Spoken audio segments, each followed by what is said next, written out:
Good morning, Kuhner country.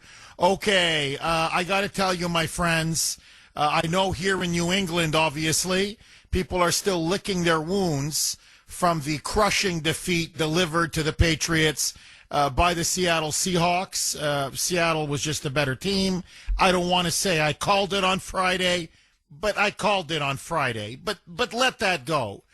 Besides the disappointment of the game and the score and really the poor performance of the Patriots, especially their offensive line, what struck me the most about the Super Bowl was the halftime show.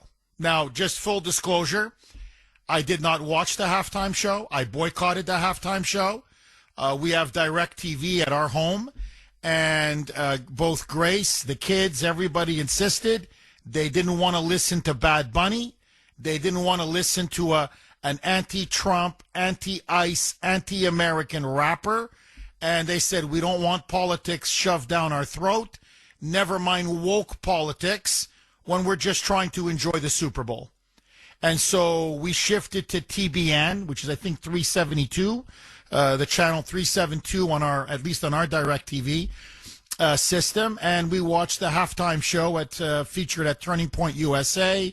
There was Kid Rock, some outstanding country music singers, very patriotic event. God, family, country. Those were the themes of that halftime show. It was all American, all Americana, sung with passion, talent, and obviously love of country. What I find amazing about the halftime show, and I'm just going now by what I've read and the reaction, because I didn't watch it myself, although Mike confirmed it to me because he had the halftime show on, he was watching it and getting food and getting ready for the second half of the game. The song, every song, the entire performance by Bad Bunny was done in Spanish. Not even an English word. It was all sung in Spanish. Now, nothing against the Spanish language, really. It's a beautiful Latin language, no question. It's up there with Italian and French and Portuguese. They're very pleasant to the ear, very pleasant to listen to. But that's not the point. The point is, we live in America. The language that we speak here and have since our founding is English. Okay, we don't have an official language, a national official language passed by Congress, which I think we should, frankly, but let that go. We have, our language is English. That's the language that we communicate with. That's the language of business. That's the language where we interact with the government for the most part. That's the language that's taught in our schools. That's the language we've always spoken since the beginning and our founding as a nation. Now, I don't think it's asking for too much for one of the country's, one of its singular cultural events, and the Super Bowl is much bigger than just sports. Everybody watches it for the commercials, whatever. People get together around the fireplace or around the television, as my family does. They get some food, they watch the game, they comment on the commercials. Everybody talks about, the Super Bowl afterwards, even the halftime show. It's become a cultural event in America. It just is. And it used to unify Americans. Doesn't matter your political party, your political ideology, whatever. We're there to enjoy a uniquely American game, and football is a uniquely American game. All of us together, and we all share. We all have a nice, wonderful shared experience. No, no, no, no, no, no, no, no. Those days are over, because to the woke left, everything must be politicized. Everything, everything. Including even sporting events, including massive, important sporting events like the Super Bowl. And so the NFL, which is very woke, they were pro-Black Lives Matter, They spit on the American flag and law enforcement for years with their support for Colin Kaepernick, as I call him. Okay, Colin Kaepernick. Well, their henchman, the president, Roger Goodell, decided to give us the middle finger one more time. And so Roger Goodell, and he's the NFL president, and he speaks for the owners, decided to hire Bad Bunny to do the halftime show, knowing full well that Bad Bunny was going to sing solely and only in Spanish. Now, I just want to ask you this, okay? You tell me if you agree or disagree. Here is one of America's singular cultural events. It's the biggest game of the year. And yet you're going to have the halftime show for the biggest game of the year, where basically most of the country is watching. You're going to have that in a language that almost none of the lifelong fans, myself included, I asked Mike, I said, Mike, how was the halftime show? So he goes, I had no clue what was coming out of his mouth. So you're going to have the biggest game of the year in a language that almost none of your lifelong diehard fans can understand. And apparently there were flags from all the countries in the world in the background, except the one flag from the United States. So you're flying flags that practically most of the fans that are watching are not even from. By a guy, a singer, who really is more of an activist masquerading as a singer, who just a couple days before went to the Grammys and attacked ICE and called for ICE to be abolished as part of a larger Grammy Award performance where they kept shouting F ICE, F ICE, and no one is illegal on stolen land. In other words, the United States is illegitimate. So, I'm sorry, but this is almost like the biggest middle finger, the biggest FU that any business or any corporation, and that's what the NFL ultimately is. It's a corporation. It's a business. It's a very lucrative business. It's a very widespread business, but it's still ultimately a business. And this is how they treat their fans? And not only this is how they treat their fans, but this is how they treat the country that is the birthplace of American football? I'm sorry, my friends. It's wrong. It's disgusting. Frankly, it's offensive. It's insulting. And it's time we said enough is enough. Now, I don't know the numbers. They haven't come in yet. How many people actually boycotted the halftime show? They say at least 5 million on YouTube. I know we did it in Casa Kuhner, in our home as well. But, you know, I just want to ask everybody two questions, okay? Because there's more. I want to talk about the Olympics. Because now even our U.S. Olympians can't represent our country abroad anymore. Because they have to inject politics and their hatred for America, their hatred for Trump, their hatred for ICE.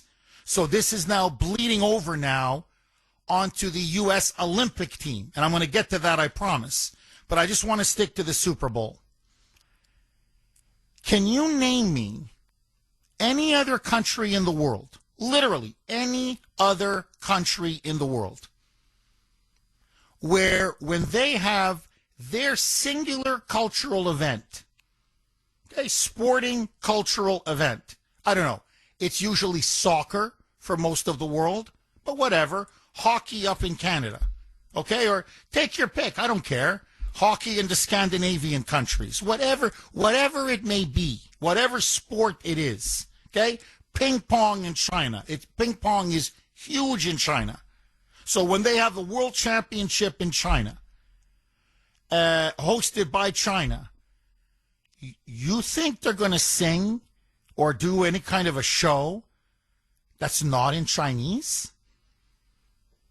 Or that's not in Swedish? Or that's not in Russian? Or that's not in Japanese? Or that's not in, I don't care, take your pick, Spanish? If you're playing, say, in the South American Cup, they have this annual championship Latin American Cup. You think they're going to sing in anything other than Spanish? Why are we the only ones that have to tolerate a foreign language being spoken in one of the greatest events of our time? Okay, did you watch the Super Bowl halftime show? I'm just curious. What was your reaction to it? And even if you didn't, it doesn't matter. Did you watch the Turning Point USA Alternative halftime show? We did in our home. But above all, do you think it is proper? Do you think it's right? Do you find it offensive that for the most part, Bad Bunny, the entire or most of the halftime show was done completely in Spanish? Now, I'm not the only one making this point. There are many that are now asking, so during the World Series, are they going to sing the national anthem in Chinese? Or, the seventh inning stretch, take me out to the ball game? Are they going to sing that now, in Arabic? Are they going to sing it in Ukrainian?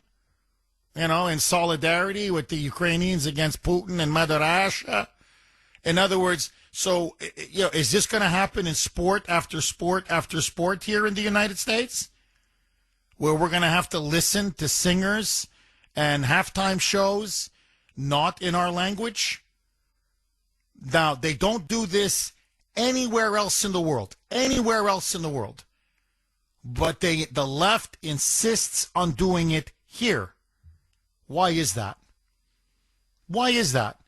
Why couldn't Americans who are just there to watch a halftime show with their kids be able to listen to a show, performers, singers, whatever, in a language that they can understand? Is that asking for too much? I don't think it is.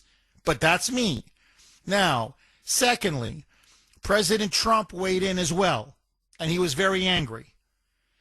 He was very upset that the whole thing was done in Spanish and not in English. I agree with him.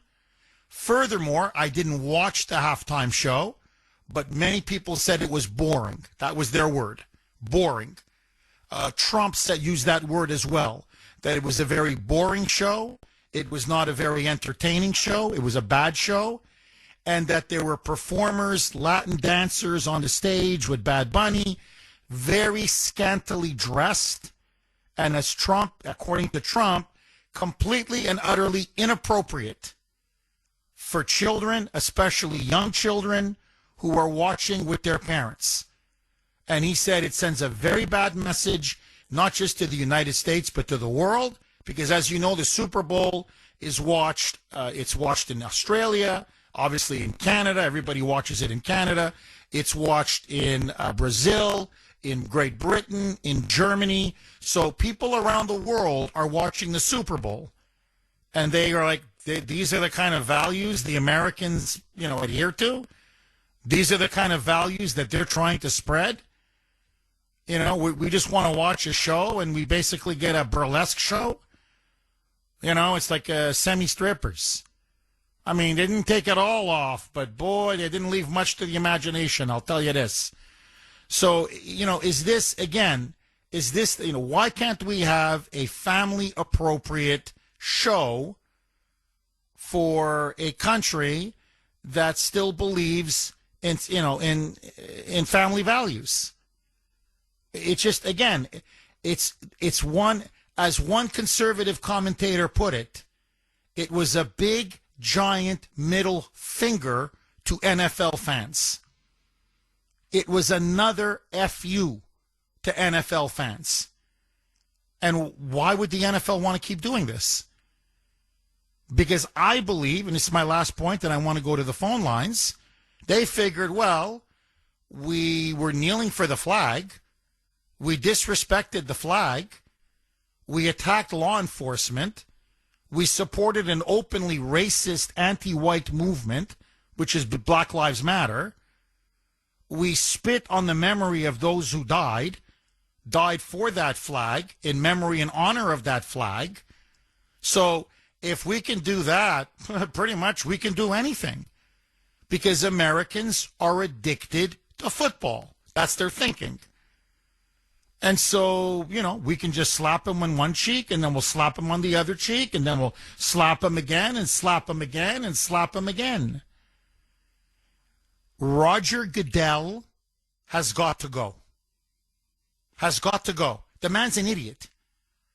You're sitting on one of the greatest money-making machines in the history of the world. All they have to do is play. Okay? You know the expression, shut up and sing? Shut up and sing in English. Okay? Let me add English. And you're gold. There's so many acts that they could have put on instead of Bad Bunny. Okay? So many. It doesn't matter. Take your pick. And just tell them, look, no political messages. It's the Super Bowl. Okay? We're paying you a lot of good money. You're getting incredible exposure. Believe me, you're going to you're already wealthy. You're going to be 10 times wealthier after doing this show. So just zip it when it comes to politics. And, on the clothing and the dancing, can we keep the twerking and the ass moving and the gyrating and the clothes themselves? Kids are watching, okay? So can we just keep it, semi-respectable? Not asking for much. Semi-respectable and no politics. And let it rip. Have a good time and collect the check. I'm looking around like, has everybody lost their minds? Like, how is this unreasonable? So that's all Roger Goodell has to do. That's it. That's it. And show up to the Super Bowl and enjoy the game. But no, he's got to be woke. He's always got to push the envelope and push the envelope and push the envelope. And let me just say one last thing, okay? Final thing. Roger Goodell, in particular, is obsessed with pushing the United States, the NFL, out of the American market. He wants a team in Canada. He wants a team in Mexico. He's dying to put at least one team in Mexico. Okay, call me crazy, okay? This is the question I have for all of you. From now on, should the Super Bowl halftime show, where they always have singers or bands or whatever performing, should it be done only in English? What do you think? In a language that most Americans can understand. I say yes. What say you? 617-266-6868. Chris in Plymouth. Thanks for holding, Chris, and welcome. How you doing, Jeff? I just want to say, everything in the Super Bowl was definitely wrong, not in English. But I want to leave you with this: everything you and your audience talks about is 100% right. We are getting to the point. Why does it want to go globally? It's everything in politics right now. You have the best talking points. We have the best talking points, but we're bark. Where's Trump too? We're not getting our bites, and this is ongoing lately. We're the winners, but are we winning? We need to get winning and getting the bites, not the barks. And I'm going to leave you with that, Jeff. And what happened at the Super Bowl was a disgrace. Oh, I agree. It was shameful. It was shameful. And Chris, if you don't mind me asking, did you watch the game yesterday? It was a good football game, and I watched both halftime shows. We had it on our tablet just to compare and see it, and they had a message. It wasn't we're Americans. This is turning into woke and not being America. We're trying to transform America, and if President Trump's team is listening to this, your show all the time, we are just barking and barking and barking. I hate saying that. That's where I'm getting. Are we going to get this? What's it going to get to where we beat this deep state? And the evil people No, trying I to. agree. Look, Chris, you're right, and you're thinking you're like, it's but you're playing 3-dimensional chess, and I God bless you. I mean, it's you're completely right, but let's not even play 3-dimensional chess or even 2-dimensional chess. Let's just play 1-dimensional chess. Okay, it's a Super Bowl, it's a halftime show. Can we just have it in English? Like, I mean, is that so hard? And Robert Kraft, the owner of the Patriots, for those of you that don't know that, Bob, he goes by Bob generally, Bob Kraft, he's a very good friend of Trump's. I mean, in fact, Trump was openly rooting for the Patriots.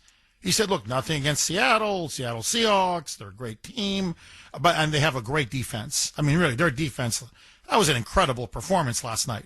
I think even Pats fans have to acknowledge that. Okay, that was one of the best defenses of all time that we played last night.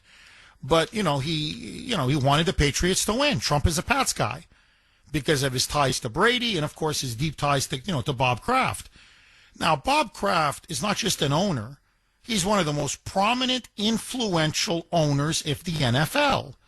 There's really a handful of them that really run the show. He's one of them.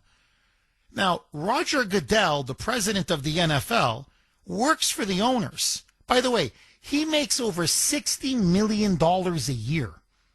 Roger Goodell, $60 million a year. Okay, it's disgusting. Now, they want to pay him that. That's their right. That's their business. I'm not a socialist. I'm not going to take his money away from him. I'm making a moral point. This guy's not worth $60 million a year. No way. Okay? Or in the Bad Bunny era, no way, Jose. Okay?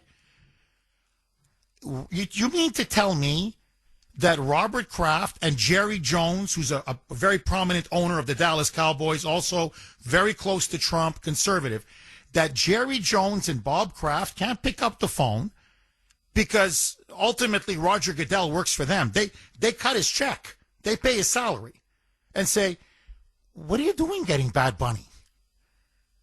Like, okay, forget the anti-ICE stuff and the anti-Trump and the anti-Americanism and forget all of that. The guy doesn't sing a word in English. Like, we're insulting our fans. Our fans are Americans. They're diehard fans. They speak English. Can we at least give them a halftime show in a language that they can understand? Like, just as a basic level of respect. So I'm with you. I'm with you, Chris. And look, the agenda is very clear. They want to move the NFL into markets in Mexico. They want to move them into Europe. That's why they force the teams every year. A team has to play one game in Europe. Every year. Could be London, could be Berlin, take your pick. Because they want to, quote unquote, globalize the game. Why does everything have to be globalized? Because they think they can make more money. What's wrong? They make so much money in the United States. It's an American game, predominantly played by American players in American cities on American soil. It's part of Americana. Why can't it just stay here? Because, why? Because you can make a few more bucks. And by the way, that's why on that stage, there was every flag but the American flag. Because they're trying to tell the world, we're coming to you. Football now is going to be a global sport. Oh, whatever, the American flag. Okay, but there were other flags as well. And I'm like, why are you pushing all the other flags? Flags that most people don't know. They don't speak the language of that flag because they want to globalize the NFL and to make more money. And they want to dilute the American content, what's authentically American about the NFL. But believe it or not, it's another attack on our culture, our history, and our identity, on our heritage. Let football remain American. What's wrong with that? So, anyway, And it is part of the globalist agenda. There's no question. You don't have nations. You don't have national identities. You don't have borders. You don't even have unique sports and culture that is, unique to that certain country. Homogenize everything. Make everything the same and international. So in the name of diversity, they're actually destroying diversity. Chris, thank you very much for that call. So, look, when South America has their famous, World Cup, whatever, Central and South America, when they have their famous, soccer championship, their version of the Latin American Cup, okay? I don't tell them not to speak in Spanish or not to sing in Spanish or not to do their halftime shows in Spanish. I don't tell them to start singing Chinese because China's investing heavily in Latin America. Spanish is your language of those countries. Sing in Spanish. Here, we sing in English. It's really not, it's not that complicated. Agree, disagree.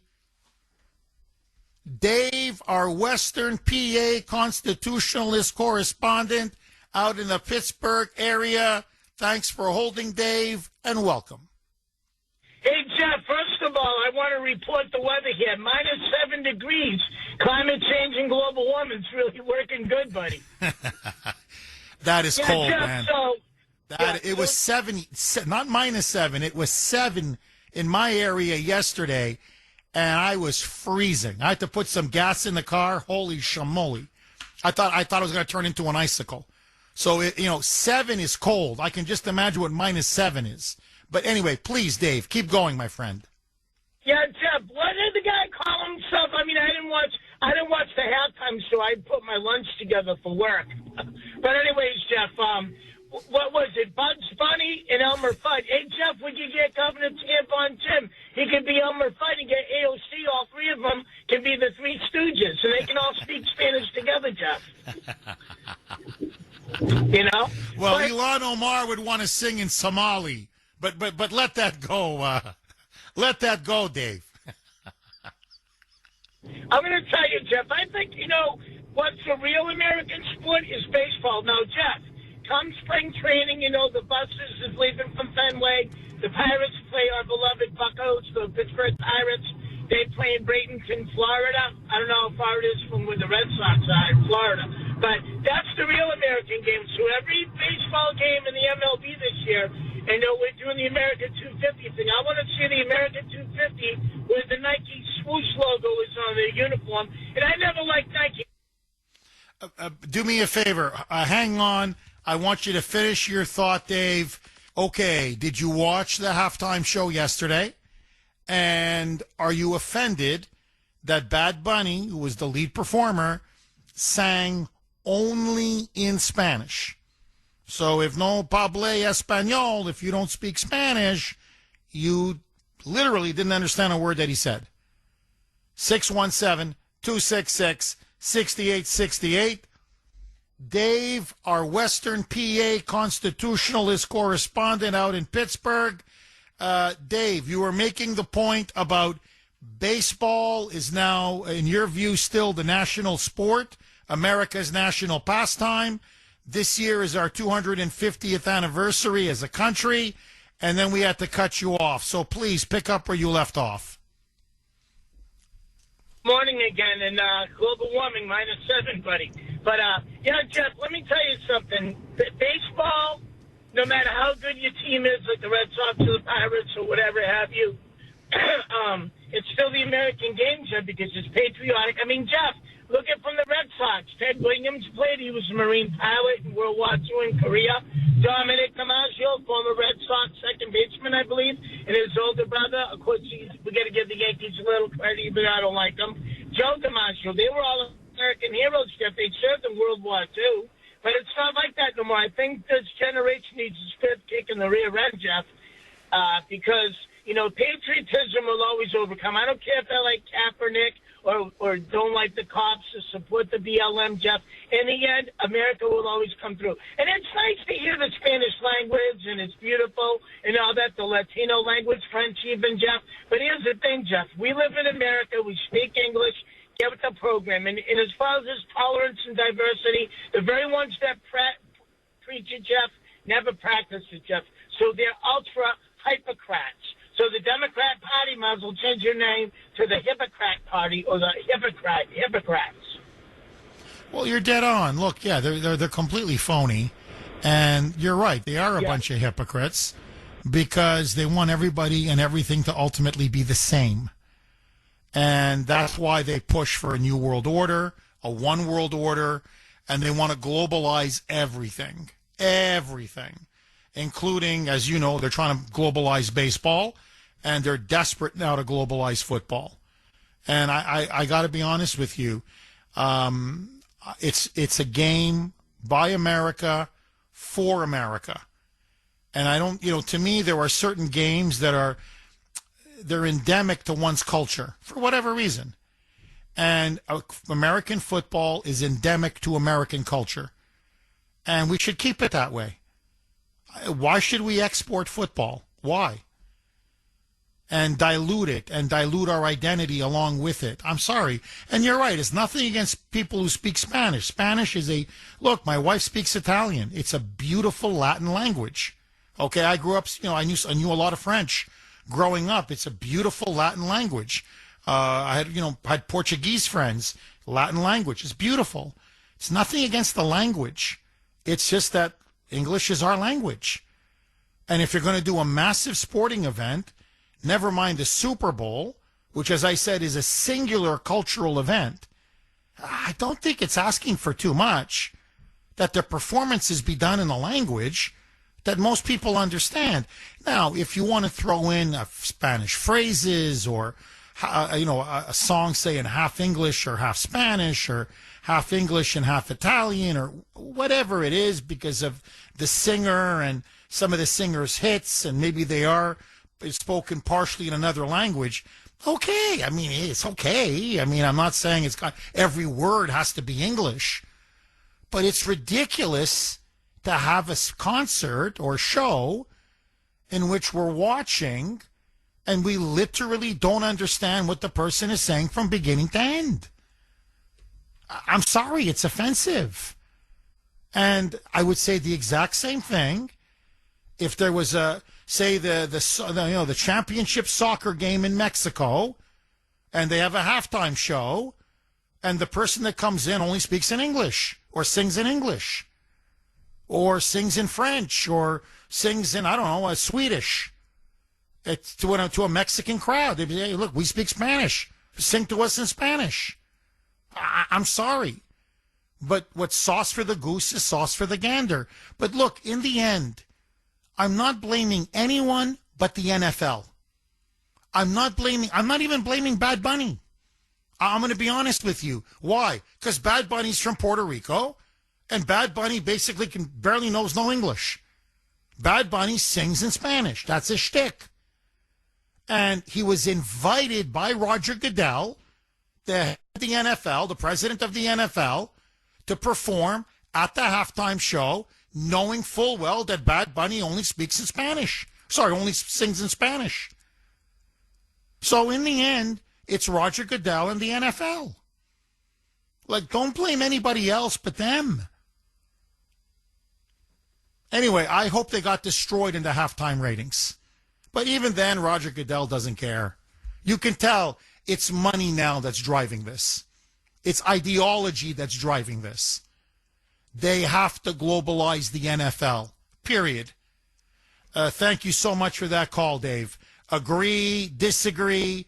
Now, just so that you understand, okay, to give you the full picture, there were parts of the show where Bad Bunny, because he's from Puerto Rico, is waving the Puerto Rican flag. Now, remember, Puerto Rico is a territory of the United States. But he's running around waving the Puerto Rican flag, and he's acting as if ICE is chasing or hunting down Puerto Ricans. I swear to you. And people were like, doesn't he know Puerto Ricans are Americans? They're legally a territory of the United States? That not a single Puerto Rican has been deported or will be deported?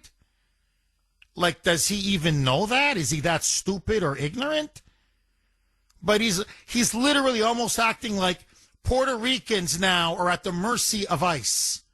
They're just being rounded up and disappeared on the streets.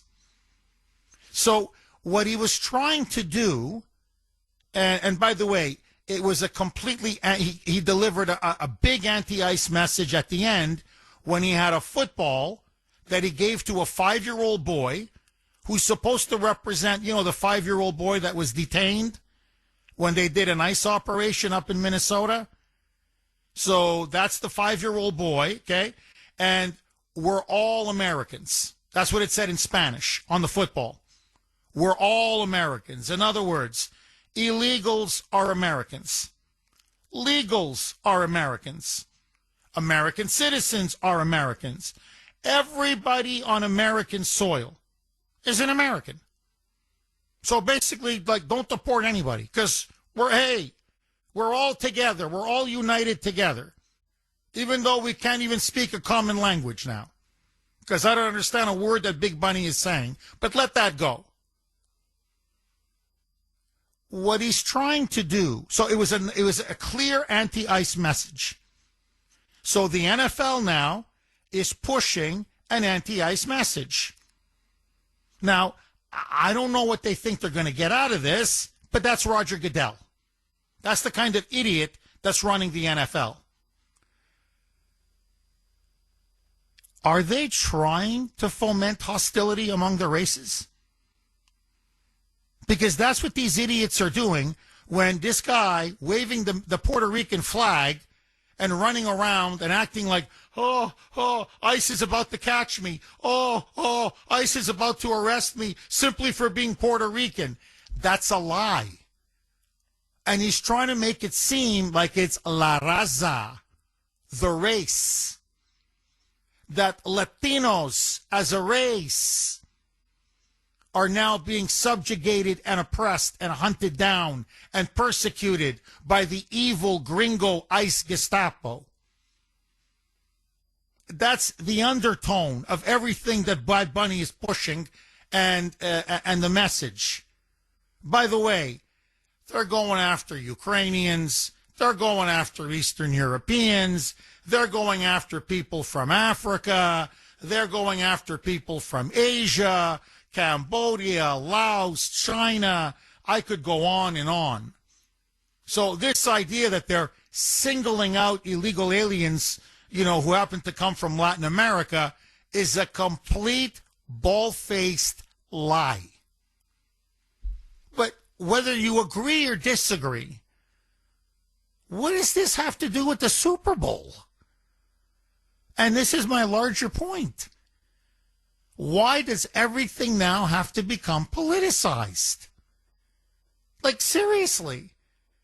Just shut up and sing, man, in English. Like, that's it. Look, these people are ignorant. They're uneducated. They don't know a thing about what they're talking about. Nobody cares what you have to say. So honestly, blank off. Like, do the show, sing your song, collect the check, bye-bye. Am I wrong? 617-266-6868. Verna in Arlington. Thanks for holding, Verna, and welcome. Hey, hi there. Good morning, Jeff and everybody out there. Thank you so much for doing this subject this morning, and I'm in good company with folks. I had heard that it was not going to be a good halftime show, so I did not specifically watch it, but I did see it for a couple of minutes, and I want to say what I saw was ugly. It was what I say is physical sexual moves that he was doing, and I thought it was disgusting. And I just think this is, as you said, and it's an all-American. It's a national institution, the Super Bowl. And why would we not hear English? Why would we not see English entertainment?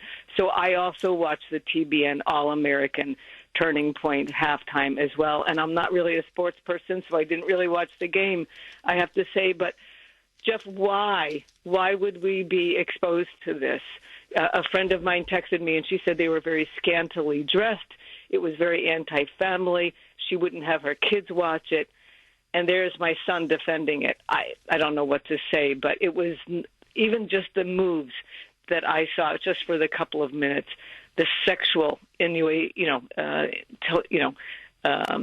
innuendo, yes. Yeah. Well, Verna, did you catch there were two male dancers grinding? I mean, they were, you want to talk about, screaming, a homosexual or pushing a homosexual agenda.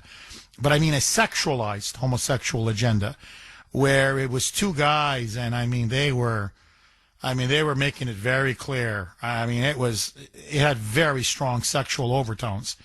And they were just grinding and grinding and grinding all freaking halftime show. And that's just one of many examples. Like, again, look, I don't care if it's a man and a woman grinding or a man and a man grinding or a woman and a woman grinding. No grinding. It's supposed to be a family show, man. It's offensive. It's not appropriate for children. Like, we're not at a strip club. We're not at a 21 and above nightclub. It's a Super Bowl show, for God's sake. Can't we have some wholesome entertainment where you have the kids and the family and the grandparents and everybody watch and not have to cringe or, change the channel, or whatever, cover their children's eyes? Are we asking for too much? So I'm with you. I thought from everything I read, and those are some of the descriptions that I read, I thought it was disgusting. And apparently it was also very boring. It wasn't even a very good show. So, but Roger Goodell was so full of himself after halftime. Oh, he showed us. He showed us. He brought Big Bunny, and he rammed big, he ran Bad Bunny right down our throats. Oh, we're gonna learn to speak Spanish if it kills us. So, look, it's another black eye on the NFL.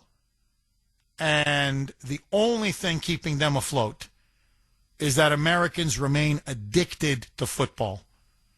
But if there's ever a rival league that comes along, or if college football can really up its game to become a real competitor to the NFL, to professional football, I'm telling you, the NFL, people are starting to develop real animosity and hatred towards the NFL. And frankly, I can't blame them. Verna, am I wrong? Totally 1,000%, 1,000,000% correct. Verna, where do we go from here? How do we start taking these cultural institutions back? To me, that's the bigger question.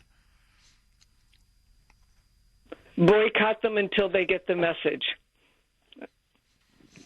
Well, a lot of people boycotted the halftime show, Verna, and I hope they're going to get the message. So I'm getting people emailing me saying about 6 million just on YouTube alone. So hopefully it took a big bite out of their ratings during the halftime show, and maybe they'll, it'll teach them a lesson. We'll see. Verna, thank you very much. I appreciate it. 617-266-6868. Bob in Plymouth. Thanks for holding, Bob, and welcome.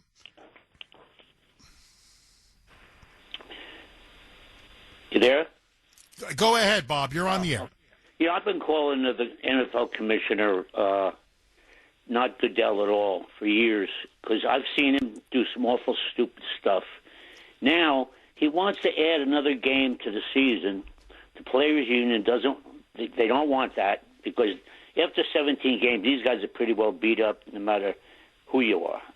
So anyway, and now the first game of next season is going to be in Australia by 2 NFL teams. Now, if they want to have football in Australia, why don't they start their own league? Why don't they start a team, maybe Australian Emus? But you know why? Because they'll never get off the ground. That's why. Oh, Bob, you nailed it. Look, Canada has their own league. It's called the Canadian Football League, CFL. And I used to watch it growing up. And honestly, it's good football. It's not NFL. It's not, the quality is much better in the NFL, but they have some good American players. There's a quota. They have to have a certain set aside for Canadian players because frankly, the Americans are so much better that almost every player would be American. So to keep some Canadian content in the CFL, they have a certain quota on how many Americans every team can have. But still, a lot of American players go up there to play. Doug Flutie, from Boston College, and he did play in the NFL for a while. He played for the Calgary Stampeders, and he was an excellent quarterback. He was, great arm, great foot speed. He was a real scrambler, a runner, and just a good. He was just too short for the NFL. That's why his career in the NFL never took off. But he was an exciting player. And so good quality, fun games, but not at the level of the NFL. And so Australia can start its own version like the CFL, and they won't. Why? Because it just won't take off. Like in Europe, they've tried to have football leagues in Europe. It doesn't work. They're just not interested. Why? Because in Europe, they play soccer. For whatever reason, that's their game. Australia, they play rugby as well, and they also play soccer. That's their game for whatever reason. Okay, it's okay. And why is Roger Goodell pushing an 18-game season? Money. And you're right. 17 games. It went from, first of all, it went from 14. Then it went to 16 games per season. Then they went to 17 games per season. And even now at 17 games, the injuries, they're dropping like flies. The players are saying, look, man, this is a very physical game. And there's injuries every single weekend. There's going to be nobody left if we play 18 games. Like, what about player safety, player longevity? People want to have a career. We want to play 5, 7, 8, 9, 10 years. We don't want to just play 2, 3 years and then our bodies are broken. So, no, that's what I mean. With him, it's always cha-ching, cha-ching, cha-ching. It's always money, and woke. So now he thinks, oh, look at this. We're so diverse. Our first game, it's not even going to be in America. It's going to be in Aussie, in Australia. Oh, my God, look at me. I'm Roger Goodell. I'm so woke. I got to tell you, if I was running that union for the players, first of all, we're not playing 17, we're playing 16 games like we used to, okay? Eat the loss. Number 2, we're not playing anywhere outside of the United States. We're not playing in Europe. We're not playing in Mexico. We're not playing in Canada. We're not playing in Australia. We're playing here because we're not going to do these long flights transatlantic. And then with the time change and, our bodies are all, upside down and, play some game in London that, it packs the stadium and that's it. They don't care. After that, it's like a one-time event. They don't care because you guys think you can eventually tap into the British market. We're not going to be your guinea pigs anymore. We're going to put player safety, player quality, player longevity first. It's 16 games and no foreign travel. Period. Full stop. So we'll see what happens. But I'm with you all the way, Bob. Bob, I'm just curious. Did you watch the halftime show? Roger, no good at all. He wants to change the name of the NFL to the IFL, International Football League. That's what his game is. Oh, you nailed it. You nailed it. And this halftime show with Bad Bunny, it's part of that strategy. He's a globalist. There's no question. He is a left-wing, by the way, he's a huge Democrat. He is a left-wing globalist. He wants the NFL to become the IFL. You nailed it. The International Football League. And let me tell you what they're really licking their chops. Now, this is for them the mother project 20, 30 years down the road. China. Oh, do they want to sell the NFL to China? Oh, and do they want teams in China? Oh, my God. Oh, I mean, he's getting turned on. If Goodell is listening to this now, he's getting turned on. It's like his biggest sexual fantasy. Okay, he's getting excited and turned on now. Just to even say NFL, or rather IFL in China. Europe, Latin America, that's the stepping stones. The big game, the ultimate prize is football to 1 billion people. That's what Roger really wants. 617-266-6868 is the number. Cal in Newburyport. Thanks for holding, Cal, and welcome. Hi, Jeff. Hi, Cal. Yeah, I watched it, and I was in a room with other people that I couldn't change the channel during the halftime, but I would have if I could have. But I thought it was disgusting, and frankly, at the halftime show, it sickened me. And I saw an interview with him before the game, like last week, and what I caught of it, I knew he was going to be performing. What really I took away from it was his demeanor. He was kind of like a thug, and he was saying, my culture, my people. You know, like I knew what we were in for, right then and there.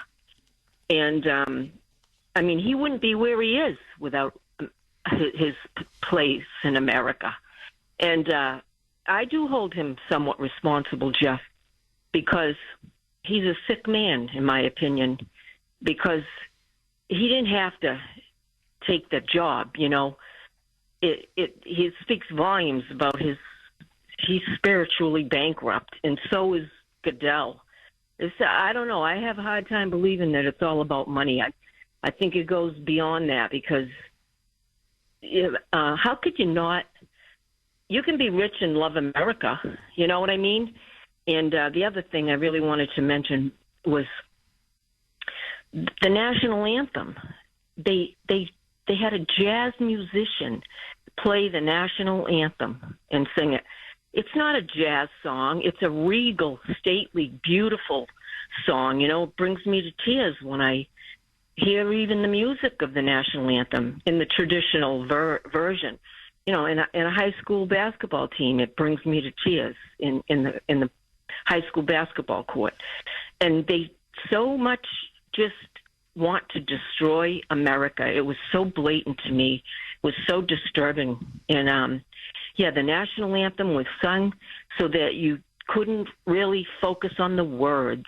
It was more about the jazzy tune and, you know, just so underhanded, but yet a blatant slap in the face. It was really, really disturbing to me. And Cal, if you don't mind me, I agree with you completely on every point. Don't get me wrong. I just want to go back to what you said at the beginning. What was it about the Super Bowl halftime show you said that really turned your stomach, that disgusted you? Was it Bad Bunny singing in Spanish the whole time?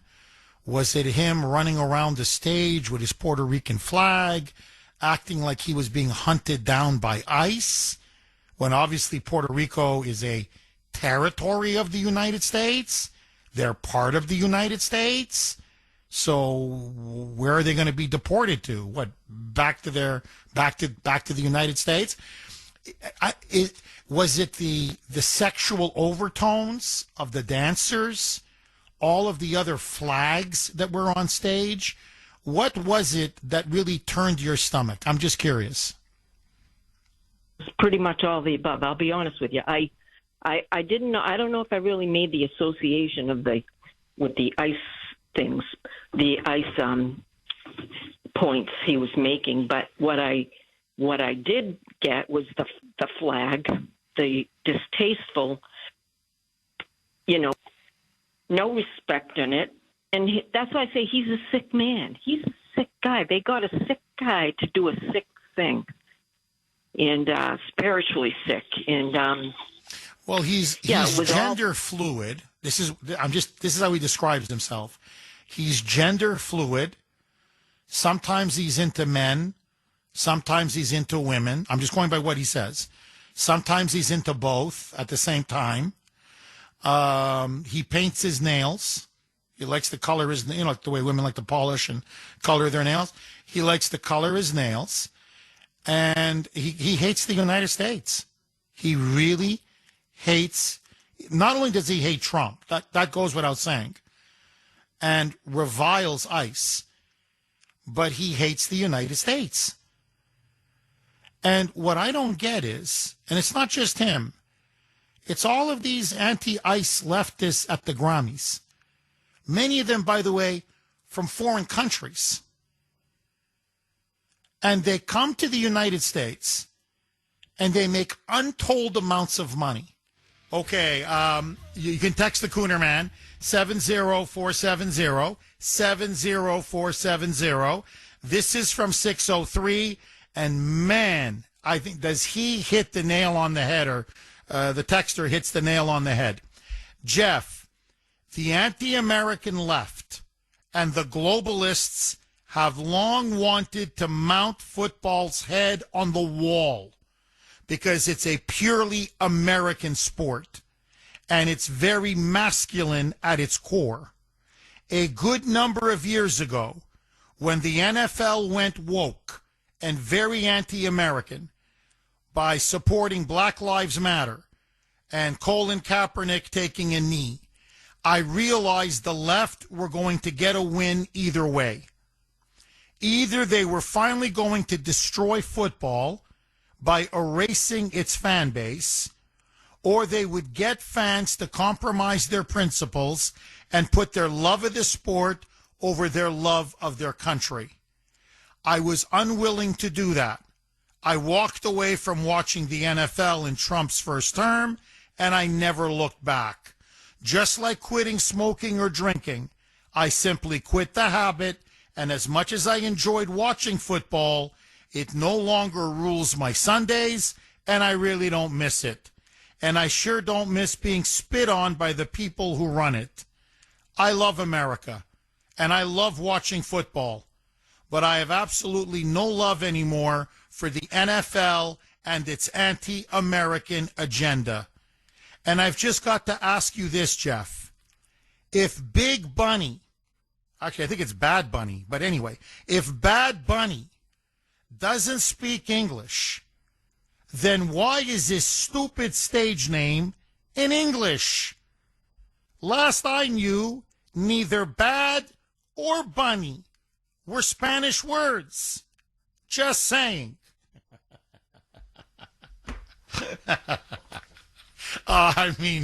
Really, I got to say, bravo. Bravo. I mean, you took his hide off. You're completely right. He doesn't speak English except for his name, so he can market himself in the United States. You phony, you fraud, you. 617-266-6868. Mark in Lowell. Thanks for holding, Mark, and welcome. Jeff. Hi, Mark. I just wanted to make a few points, and most of it is around Chris's beginning comments about the bite in the bark. In the United States, we have I'm an employer back before pre-COVID, and I had to have I-9s for each individual that I hired. and they had to show that they had a Social Security card and a, valid ID. And basically what I did is, I took that information, took pictures of it, and attached it to the document, because we didn't have to go verify. We just had to collect the data. And at that time, I was under the impression that there was a $10,000 fine. I found out since then that the I-9 is still in place, and the fees are from $280 to $2,080 for each clerical error. And they say if there's too many undocumented people involved, then it becomes a criminal situation for the employer. Now, our friend Big Bunny, Bad Bunny, whatever the hell his name is has a crew of over hundreds of people that had to destage and restage the thing. To me, the bite would be to investigate Big Bunny and find out who he employed and find out who they employed, and just go down the thing, and also put NFL into the spotlight, just for the sake of one thing only: put a bite to the bark. I hope Trump and family are listening. Mark, I love it. I love it. In other words, you verify the guy. That's what I would do. Look, I guarantee you he's hiring illegals. I guarantee. I'll bet you the best steak at the steakhouse of your choice. Please don't take the bet, because you're going to lose. So I don't want you to be shelling out a lot of money, because trust me, the Kuhner man can wolf down a nice steak. So look, the way he glamorizes illegal aliens, the way he defends them, the way he advocates for them, there's no question. There's no question. There's no question. This guy is hiring illegals. And you're right. I would look at every single one of his dancers, performers, backstage people, whatever. It's a big operation, to go on tour. And he does go on tour, Bad Bunny. And he apparently, look, he's big. I mean, to give Bad Bunny, I don't care for his music. To me, if I don't understand it, why should I listen to it? But let that go. But look, he's got a lot of listeners, a lot of fans. He's huge in Latin America, huge. He's a megastar in Puerto Rico. And even in the continental United States, a lot of people find his money, his songs, his music. They don't just go for the food when they go to his concerts. They like his, they like his dancing. They like his rhythm. They just overall, they like the show that he puts on. Okay, fine. It's a free country. But I'm telling you, that's a big operation. And this guy is, I guarantee you, hiring illegals. I think there's no question. So, I mean, it's time for Trump to start cracking down. And I just think it's time for the owners in the NFL to tell Roger Goodell, you don't work, you work for us. We don't work for you. So from now on, can we stop having halftime shows that are so freaking controversial and divisive? Like, all you're doing is damaging the brand and insulting the fans, who are the consumers. I've never seen a business run like this. I have to be brutally honest with you, where they go out of their way to give the fans, i.e. their customers, the middle finger. Like, and it's a sport. It's not as if they're running a political party. If they're running a political party, okay, I understand. You're opposed to the police. You want to defund the police. You support, Black Lives Matter and, this anti-white, anti-Semitic movement. You're into racial theory and racialism, and, now you're into abolishing ICE and protecting and coddling every single illegal alien. But you're a sports organization, man. And apparently, All-American. That you're, at least according to the ratings, the eyeballs that people will watch on a Sunday, you're the national sport time now. You're the national sport. You're not America's national pastime. So why would you go out of your way to keep poking us in the eye? It's just, it makes no sense. And by the way, if he thinks that somehow it's gaining him support, say, in Mexico, for a team in Mexico, it doesn't. The only way Mexico is going to be able to put a team and have a real fan base is if they enjoy the game. They're not there for the singing. They're there for the quality of the game. So what you got to care about is the quality on the field. So any way I look at it, it's stupid, stupid, stupid. And you know the expression, you go woke, you go broke? They keep doing this. I'm telling you, they're going to go broke. But I love your suggestion. I would e-verify this guy. I would investigate his employees. And you're going to find a lot of illegals. And then you just fine them and fine them and fine them and keep fining them. And let him know there are consequences to his actions. Great call. Great call. Thank you, Mark. 617-266-6868. How much time left, Mike? I was going to squeeze one more in. Okay. Super quick reset. I want to continue to take calls. I will pivot to the Olympics. I promise, because there's some major developments. Same thing. Woke anti-ice leftism. Okay, did you watch the halftime show, the Super Bowl halftime show? I didn't. I changed the channel to TBN and watched the Turning Point USA halftime show with Kid Rock and among others. It was very good. Very, very good. Some of the songs were actually quite moving, very powerful. The theme was God, Family, Country. And that showed in the songs that they sang. It was a very patriotic half hour. To me, clearly, infinitely better than the dreck, the garbage that was displayed by Bad Bunny, who did not speak a word of English in any song that he sang. Not a single word of English. And so my question to you, is it offensive? Is it wrong? At a seminal cultural event like the Super Bowl, the biggest game of the year, to be singing in a language that most of the longtime diehard fans have no clue, have no understanding what's being sung or what's being said. Never mind the anti-ice messaging, never mind, the ice bashing or him constantly waving the Puerto Rican flag and pretending that he's now being accosted by ICE as if ICE wants to persecute and deport Puerto Ricans. Puerto Rico is a territory of the United States. They can't be deported because they're part of America. So he's even lying on top of everything else. Or he's so ignorant, he doesn't realize that Puerto Ricans aren't illegals. I don't know which is, I don't know. I don't know which it is.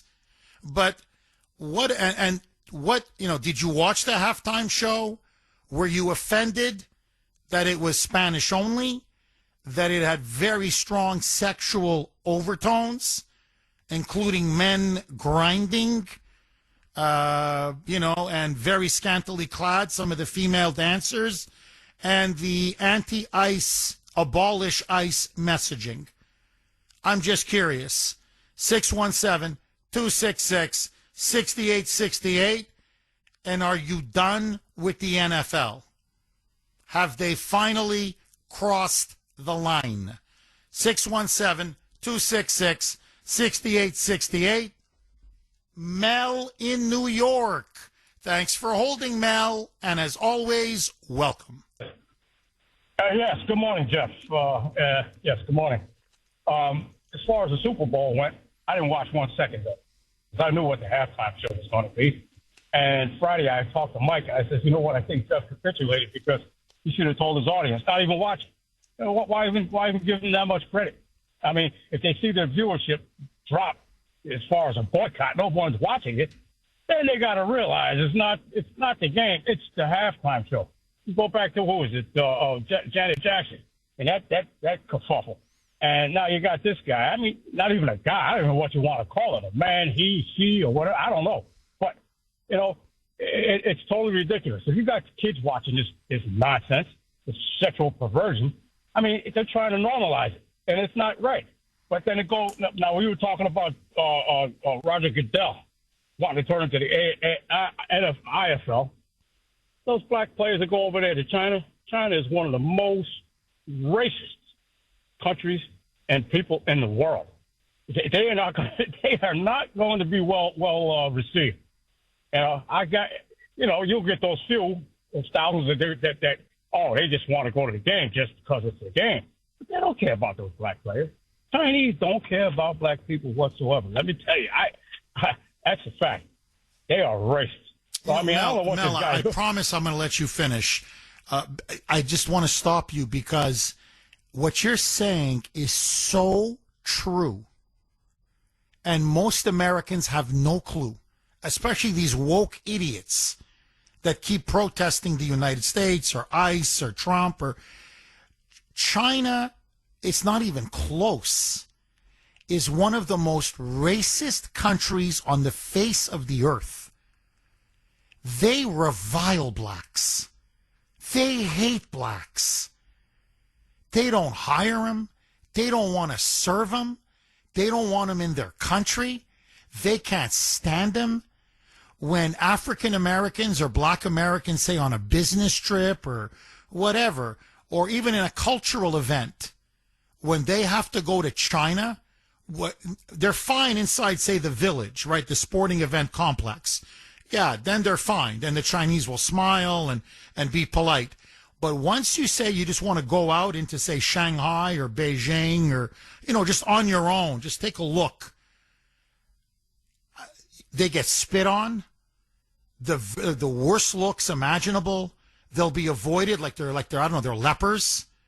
Oftentimes they'll say they won't even be served. They'll be yelled at and say, get out of here, get out of here, get out of here. So you are completely right. China is such a racist country, it's not even funny. They're racist to blacks. They're racist to Tibetans. They're racist to Uyghurs. Hell, they're massacring them.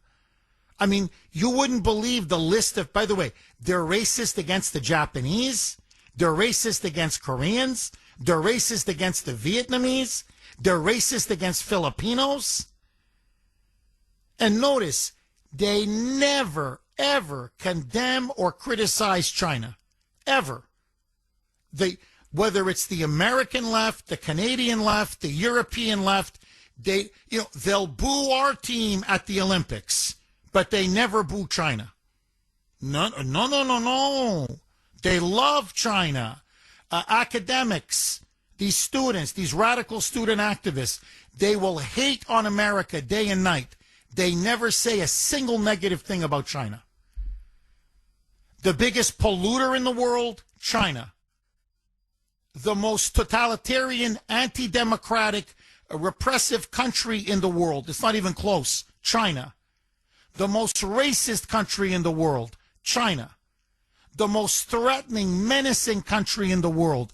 The most imperialistic country in the world. China. I mean, it's not even close. Nothing. I mean, literally, nothing.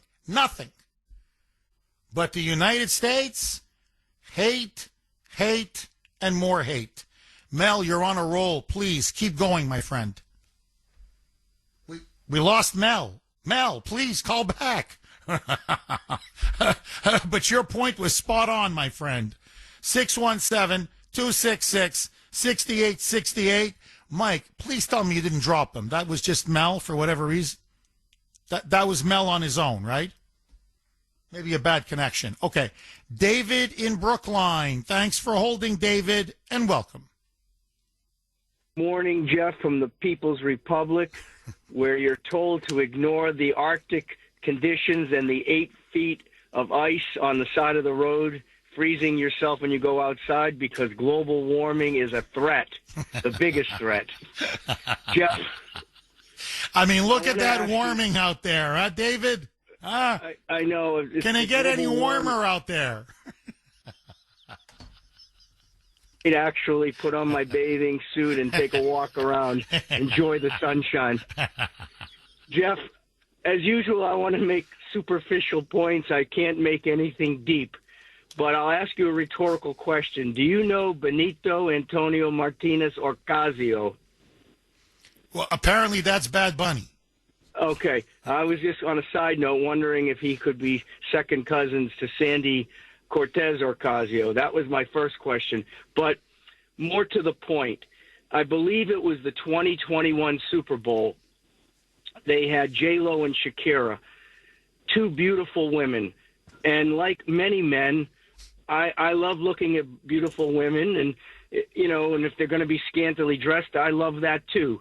But it doesn't belong on TV with kids watching, as you pointed out, cringeworthy.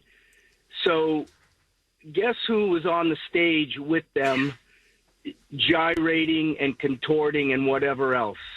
Benito, and if you go back and look at it, that's Benito Antonio Martinez.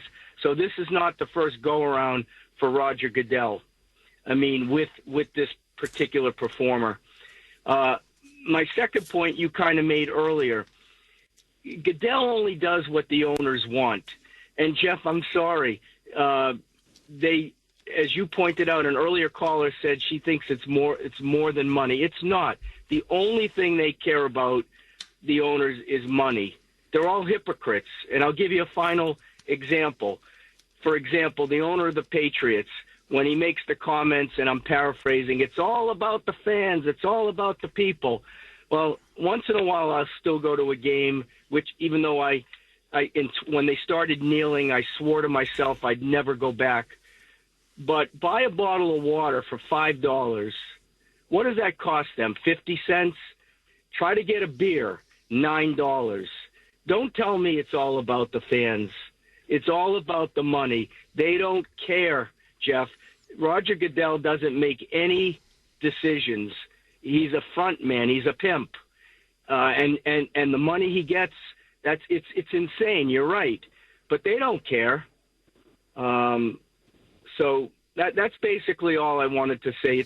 I didn't watch it. I did what you did. I tuned in Kid Rock. I don't even like country music. I decided from now on, if I want to watch football and I'm going to stick around for halftime, it's a good time to maybe, go make some nachos, go for a walk. But I did not watch that halftime show. David, I just want to circle back to something you said earlier. You're right. Look, money is a key. There's no question money is a key factor. It's all about money, and they love the money. But why then slap the face of so many fans? If it's all about money, let me just give you an example. I'm not criticizing them. It's just good business. McDonald's, okay? Why does McDonald's keep on chugging along? Whatever you think of the food. But I'm just saying, why? Because if you notice, McDonald's doesn't really get political. Why? Because they're like, we're here to serve cheeseburgers, Big Macs, chicken McNuggets, whatever. We're here in the fast food business. And your money is green, and that's all we care about. Republican, Democrat, Independent, who cares? So we don't want to offend our customers. So they won't go out of their way to embrace crazy radical causes. They just stay quiet. We're in the burger business, the fast food business. Stay in our lane. And for the most part, they've remained non-political, and people go and they don't boycott McDonald's. Why does the NFL, and you mentioned the kneeling, Colin Kaepernick, Black Lives Matter, disrespecting our flag, disrespecting our national anthem, disrespecting those who fought and died for our country, now getting behind this anti-ICE movement and abolish ICE and let's protect and coddle every single illegal alien. And you mentioned also the scantily clad, sexualized performers. So it's always tish, tish, tish, slap on the face, slap on the face, slap on the face. They keep spitting in the face of Middle America. Are they not afraid that Middle America may eventually turn its back? And if Middle America turns its back, it's over for the NFL? In other words, if they stop buying the tickets, the $9 beers, watching the games, the NFL is cooked. Like, Mike, this is what I don't understand. From a money-making point of view, it's bad business. So why do they keep doing it, David? Jeff, you've already answered it earlier, but I'm going to give you a rhetorical answer and then one or two other points on that. A, because they can. Number two, as you said, people are addicted to football. Circling back to McDonald's, it's already globalized. They want the NFL globalized. They'll keep pushing a term that you use all the time, drunken with power and money. I'll give you one other side note, and it might seem frivolous, but you'll get the point. If you go to a Patriots game, and, I was never like big on the cheerleaders, but in the last couple of years, and there's always been throughout history of football, male cheerleaders, but not the way the Patriots and a few other teams are doing it. They've got guys dancing like girls with pom-poms. I mean, I know for a fact that a lot of people don't like it, but they do it because they can get away with it. And as you pointed out earlier in the show, in regards to the halftime show, sexualizing, a different gender or whatever you want to call it. So I know I'm not putting a fine point on it. They do it because they can, because many of them are tied to the globalists themselves, and that's what they're doing. I don't think there's any one answer, but it is all about the bottom line and how they perceive. I mean, you take a billionaire, a frustrated billionaire wants to be a trillionaire, and the only way you can do that is squeeze the money out of the middle class and globalize your product. Well, they're definitely squeezing money out of us because going to a game now is outrageously expensive. I mean, the ticket prices are, they're obscene. They're obscene. And they're aggressively now trying to export this to, as I said, to Mexico, to Europe. They really want China. That 1.5 billion market, they want China so bad they can taste it. And they want to eventually destroy the American nature of football. It's such a uniquely American game. And you can see that. They're diluting it and diluting it and diluting it. And part of that dilution is to have halftime shows where nothing is in English. Nothing. And it's not even that it's pro-Spanish. I hope people understand that. It could be Arabic, it could be Chinese, it could be Ukrainian. It doesn't matter as long as it's not English, because you're de-Americanizing the Super Bowl, and that's ultimately what they want. David, thank you very much for that call. As always, really good call. Agree, disagree, I'm just giving you my honest opinion. If you think I'm wrong, please let me know. 617-266-6868. Dan in New Hampshire. Thanks for holding, Dan, and welcome. Thanks for taking the call, Jeff. My pleasure, Dan. Yeah, we watched it. We watched it, but the only really one that really enjoyed the show was my beagle. I have to say that I kind of urged the dog, excuse me, by saying dead bunny, because we both like to rabbit hunt. So every time I said that, he'd jump up, run towards the TV set, take a look at the TV set, figure out I was lying, and then he went back and laid down so I couldn't pull the dead bunny joke on him anymore. But to get back to the show, truthfully, when they sang the patriotic songs, the national anthem, they didn't bring a tear to my eye. They didn't make me want to stand up. Basically, basically showed no strength. It was kind of a limp noodle demonstration of our patriotism. And the only thing that looked strong is when the Jets and the B1 and the B2 went over, and that was powerful. But other than that, there was just too much twerking, too much shaking of the butts. Everybody in our room, we all looked around and said, the music's kind of catchy, but no one could understand a word of it. So it really wasn't meaningful because we just didn't understand it. And that's, that game is supposed to represent masculinity. That's smash mouth football. That was a tough game, and it just didn't come across with the entertainment comparative to what we were watching. And I was just disappointed over that. I got to say, Dan, you've really put your finger on something that I don't think anyone's commented on, or just maybe they've touched on it, but you really went deeper into it. One of the things I could be wrong, you may disagree with me. I think one of the reasons why football has this enduring popularity, and I say, many are addicted to football, I think it's really one of the last places left in American life. The way you phrased it, it's a masculine sport. Very few things are for men anymore.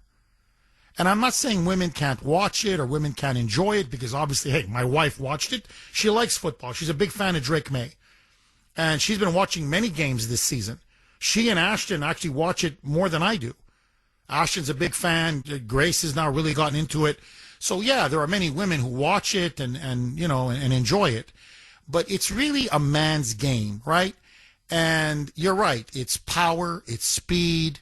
It's got that warrior ethos.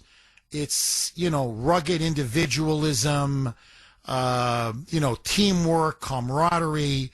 It's just a very masculine male game. It's one of the few places left where a man can really be a man, especially an alpha male. And so you would think that the music would be commensurate to the players on the field, to the nature of the sport.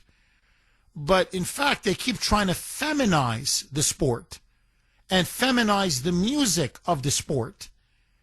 And in some ways, Bad Bunny, yes, it's globalization.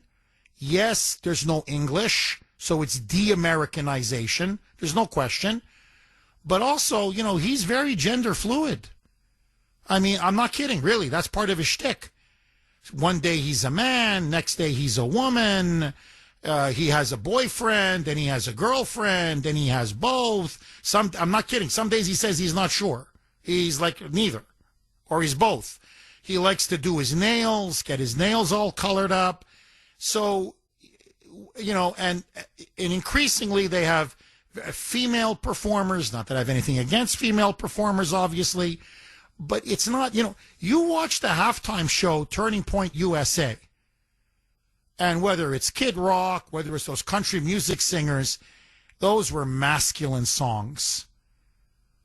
Some of them were very religious, and they talked about Jesus and, what Jesus means to them and God means to them.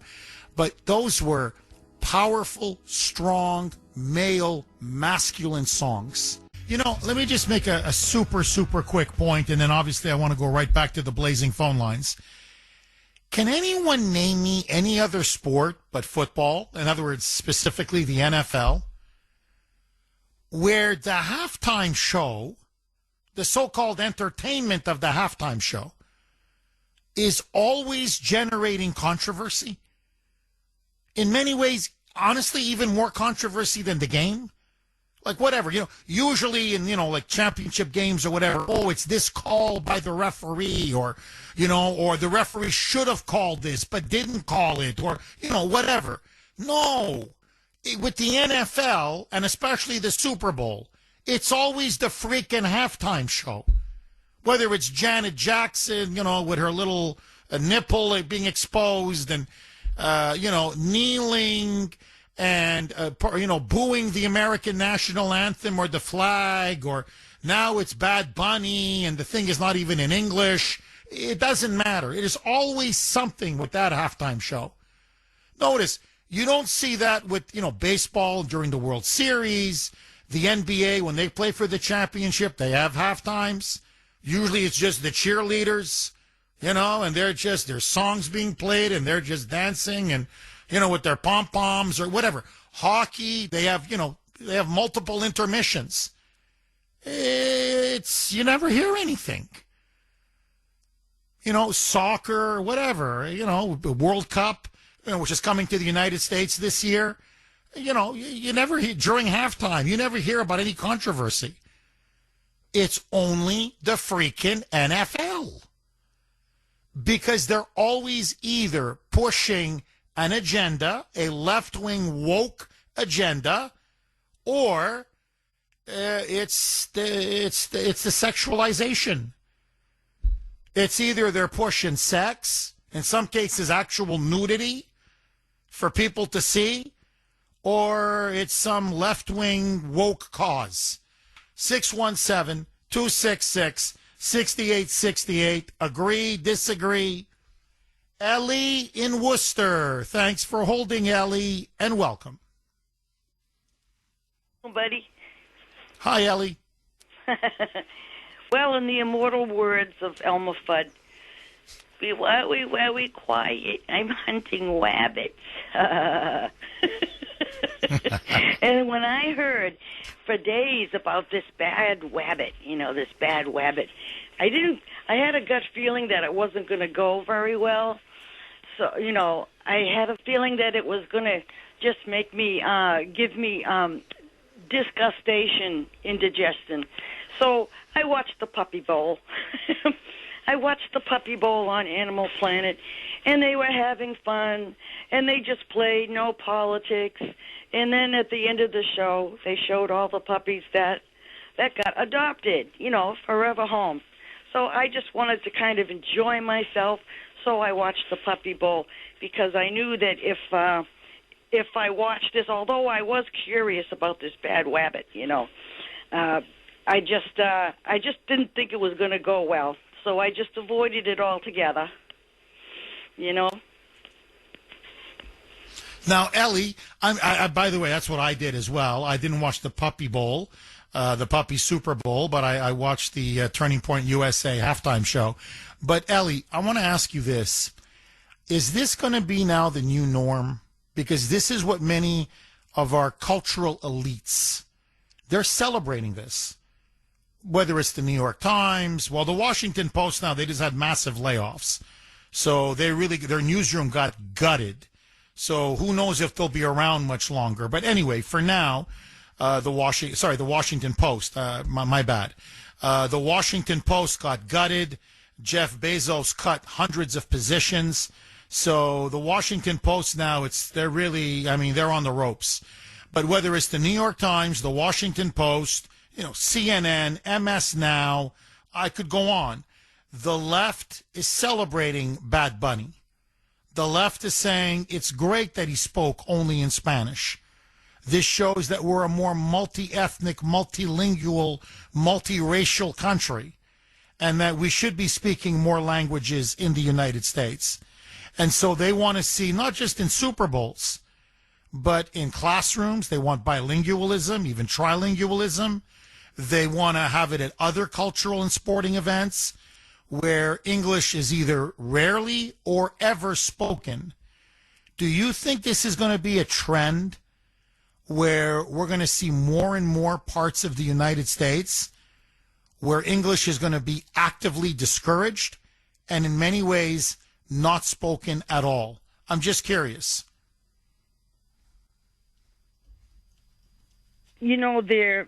The Patriots paraphernalia, the shirts and all that stuff. I mean, if they're going to keep, buying those, and then no, they're not going to change because that's a multi-million-dollar business, maybe even more.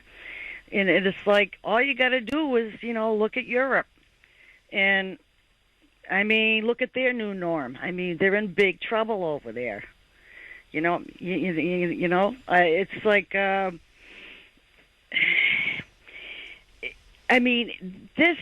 This seems to be just targeting the USA too, and it's like It's like they want to dehormonize the male species in this country. I mean, it's like I've never seen anything like this. I've never seen anything like this to try to demanize our men. Well, they want to feminize our men. There's no question. And they want to feminize our culture. 617-266-6868 is the number. Okay, a lot of you are texting the Kuhner Man, emailing me, and messaging me. I don't speak Spanish, as you know. I mean, I know a word or two, but obviously I don't speak Spanish. I did not watch the halftime show. As I said repeatedly, I watched the Turning Point USA show, which I thought was phenomenal on TBN. But many of you are saying, Jeff, we translated the lyrics from Spanish to English, and people aren't focusing on what was actually sung during the halftime show. And apparently, this is from the listeners. Apparently, it was a moral abomination. These were songs mocking the Ten Commandments, apparently mocking Jesus, mocking St. Paul the Apostle. Apparently there was a lot of hateful stuff in the songs that were sung. Open anti-Christian bigotry. So it's not enough that he's calling for ICE to be abolished. It's not enough it can't even be in English. It's not enough that it's highly sexualized. That's not enough. Now it's got to be attack after attack after attack on basic scripture, on the Ten Commandments, on our faith, on Christians' faith, on Jesus, and on the Apostle Paul. I mean, boy, I got to say, hey, Roger, you really know how to pick them, huh? Boy, when you want to spit in our face, you really know how to do it. It's unbelievable. Honestly, it's unbelievable. Okay, speaking of unbelievable, let me just say this. I have always been a fan of the Olympics, always, and I root for Team USA. And let me be, again, brutally honest with you. To me, to be able to compete on the international stage, and where all the eyes of the world are upon you. It's not just, American TV that's there, NBC, and their affiliates are broadcasting it. It's every TV crew from every country on earth. This is being watched by over 8 billion people, potentially. So it's the biggest stage. It's a massive international competition event where people compete. And to me, not only do I always cheer and root for Team USA and for every American athlete to win, but even more than that, it is a great honor and a privilege to represent USA, to represent Team USA as a team, but even as an individual, to know that you are there competing for the greatest country in the history of the world. The red, white, and blue, and and hopefully on the medal, you get to the podium, you win gold, and you hear the Star Spangled Banner. I never thought I would live to see the day, and this is now what's happened, whereby Olympic athletes who are there for Team USA under the flag and banner of the United States of America, representing our country, would openly be embarrassed of it, would openly mock and insult our country because they disagree with some of the policies of President Donald J. Trump, the so-called evil orange man. Now, let me just say this. It's primarily among the U.S. Olympic freestyle skiers. Not exclusively, but primarily. And there's a gang of these woke anti-American leftists who went to the media and have now told the press in a press conference that that times they're not proud to be representing the flag. They're not proud to be representing the United States because of what's happening here, in particular with the election of Trump and with the ICE-targeted operations in these sanctuary cities. I want you to listen now. This is freestyle skier, Team USA, Hunter Hess. Roll cut 13B, Mike. It brings up mixed emotions to represent the U.S. right now, I think. It's a little hard. There's obviously a lot going on that I'm not the biggest fan of, and I think a lot of people aren't. Just because I'm wearing the flag doesn't mean I represent everything that's going on in the U.S. It's unbelievable. Honestly, it's unbelievable. Now, I'm going to get to his point in a second, but he wasn't the only one. At that presser, right beside him, was his fellow Olympic freestyle skier, again, Team USA, Chris Lillis. Listen to what he had to say.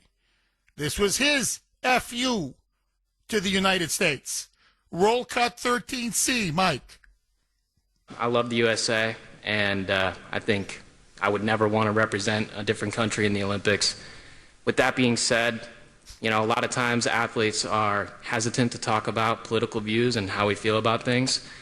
I feel heartbroken about what's happened in the United States. I think that as a country, we need to focus on respecting everybody's rights and making sure that we're treating our citizens as well as anybody with love and respect.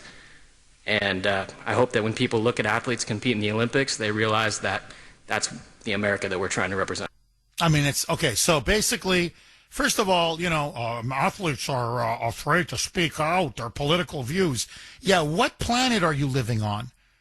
It seems today these woke athletes, all they want to do is flap their mouth about politics in their own country.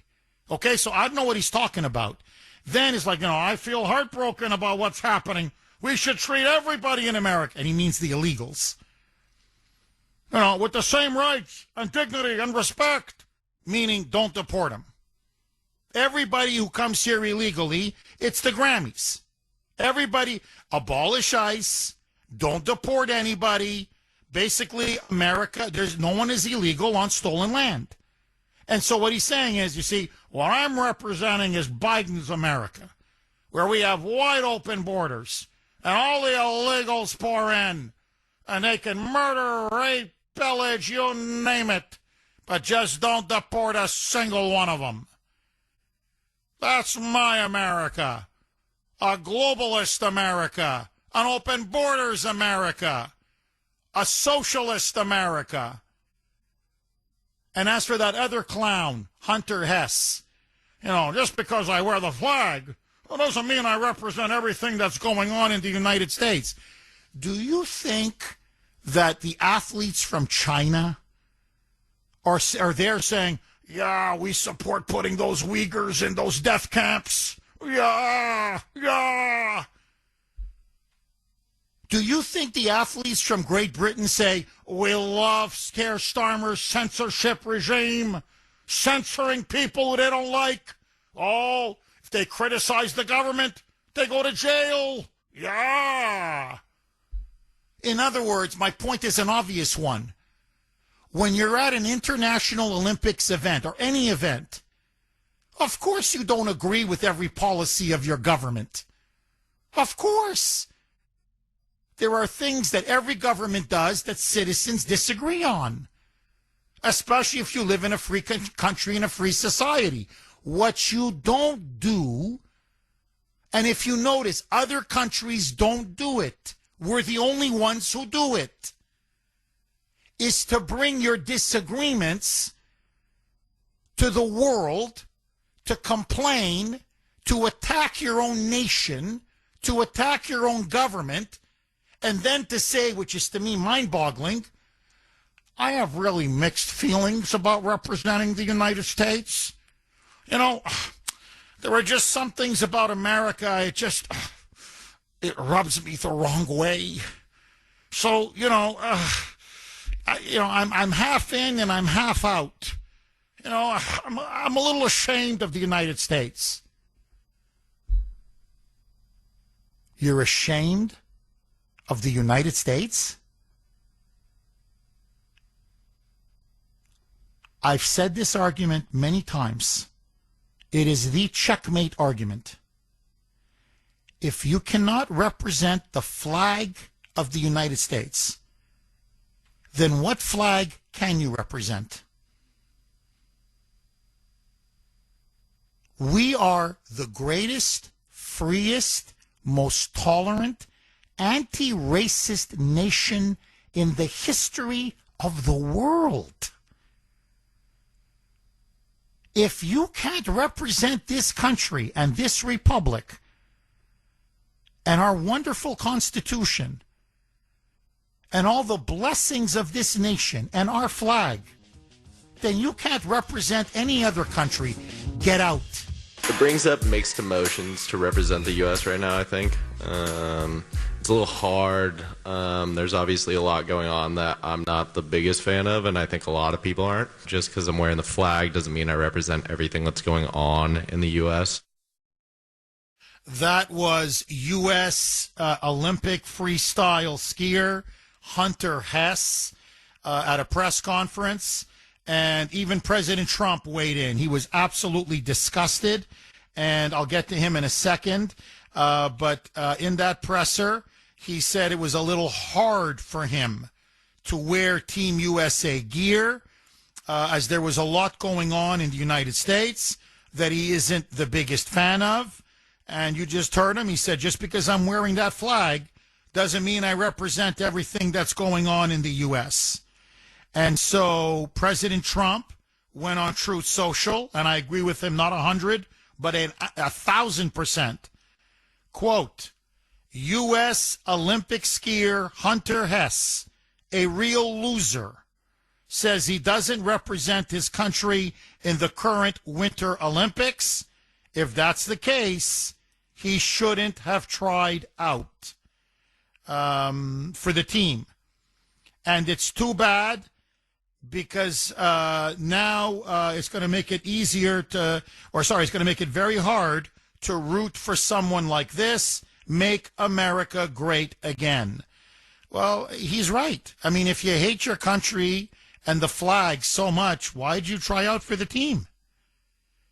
And that's why you have many, many fans, myself included, calling now for Hunter Hess to be cut from the U.S. team. I want him out. I want him out. If your country embarrasses you that much, in other words, if you're that much of a woke idiot, okay, if you're that stupid and uninformed and ignorant, then I'm sorry. To me, it's a privilege for you to have the flag and to represent the United States. And by the way, they gave the press conference, all of these woke, anti-American U.S. Olympic freestyle skiers, beautiful jackets, winter jackets with the Olympics crest and, of course, the American flag on their shoulder. And I mean, these are what, $100, $200, $300, $400 jackets? I mean, absolutely gorgeous, beautiful. And they're oppressed. No, they're ungrateful. No, it's just not quite up to their standards. So this is what a veteran, he is the veteran for the head of the Veterans for Trump Coalition. His name is Chad Catton. And this is what he said. What you ski with that flag on your arm and run your mouth on the world stage? 2 question marks. Some of us wore that flag on our arm and buried our friends under it. Shut the F up and go play in the snow. Mike Eruzione, the captain of the famed U.S. Miracle on Ice men's hockey team in 1980 that defeated the mighty Soviets, came out with a statement, and he was livid, saying, quote, Hunter Hess, U.S. snowboarder, saying he doesn't represent his country, but his family and friends. then don't put on the USA uniform.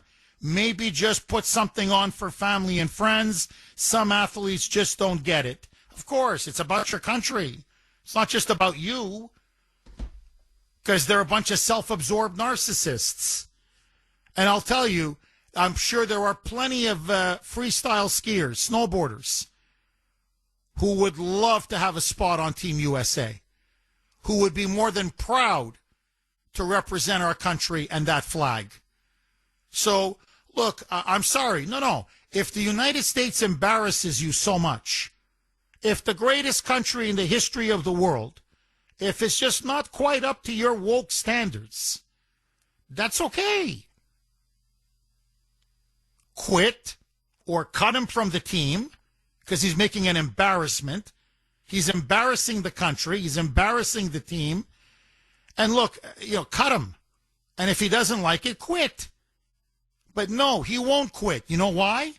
Because I'm telling you, every other skier at that event will tell you, you can't make as much money in endorsements in any other country in the world than in the United States of America. So you see, this loser, should he win the gold medal, and I hope to God now he doesn't, okay? He doesn't deserve it. He hasn't earned it. I don't want him to win it. But if he does win it, he's going to come back and he's going to be a superstar. And he's going to have millions of dollars in endorsement deals. So the very country whose hand that he bites is the hand that's going to keep feeding him and feeding him and feeding him. No other country in the world, no other country in the world, and they have much bigger problems and much worse flaws than we do. Believe me. Do they disparage and run down their country the way U.S. athletes now do? And so let me just say one last thing, and then I want to open it up. 617-266-6868. I'm not rooting for these skiers, this U.S. freestyle Olympic team. I'm not rooting for them. I'm not cheering for them. I hope the country doesn't root or cheer for them. I'm now hoping that they lose because I think they deserve to lose. They've shamed and embarrassed themselves. They've shamed and embarrassed their families. And they've shamed and embarrassed our country. And let me go even further. I think the U.S. Olympic coach should walk in and say, you guys aren't proud to wear that flag, to represent that flag? You're off the team. Here are the 2 tickets. Fly back. Fly back to the USA. Get lost. Agree, disagree, and ultimately, I'm not saying it's all the athletes, because you saw, our first gold medalist was literally crying on the podium when they sang the Star-Spangled Banner. And Breezy Johnson. It was Olympic, I think it was downhill, right, Mike? Yeah, women's downhill. And you can see the patriotism and the pride and, on her face. And as she was singing the national anthem and tears streaming down her cheeks. So there are many patriotic, proud Olympians who know what it is to represent the United States on the world stage. But I'm not going to lie to you. I don't think they're the only ones. I think there are many more woke athletes out there, and it's a punch in the gut. It makes me want to watch the Olympics less, and it makes me want to root for Team USA less. I'm sorry, but I'm just calling it the way I see it. And so the Kuhner Country poll question of the day, sponsored by Mario's Quality Roofing, Siding, and Windows. And I really would like as many of you as possible to participate in this poll. I'm just curious. Regarding the Olympics, have you watched any of the Winter Olympics? Do you plan to watch any of the Winter Olympic Games? So have you watched any of the Winter Olympic Games so far? And let me just broaden it out a little bit more. Do you plan to watch any of the Winter Olympic Games? A, yes. B, no. So far, a no, 71%. 71%. So basically almost 3/4 of Kuhner country has not watched any of the Winter Olympic Games, and it appears you don't plan to watch any of the Winter Games. But I want to hear from all of you. You can vote on our webpage, wrko.com/Kuhner, wrko.com/Kuhner. You can also vote via X. My handle there, all one word, at the Kuhner Report, at the Kuhner Report, KUHN is in National ER. And as always, the poll question is brought to you by Mario's. Mario's Quality Roofing, Siding, and Windows. Jamie in Boston. Thanks for holding, Jamie, and welcome.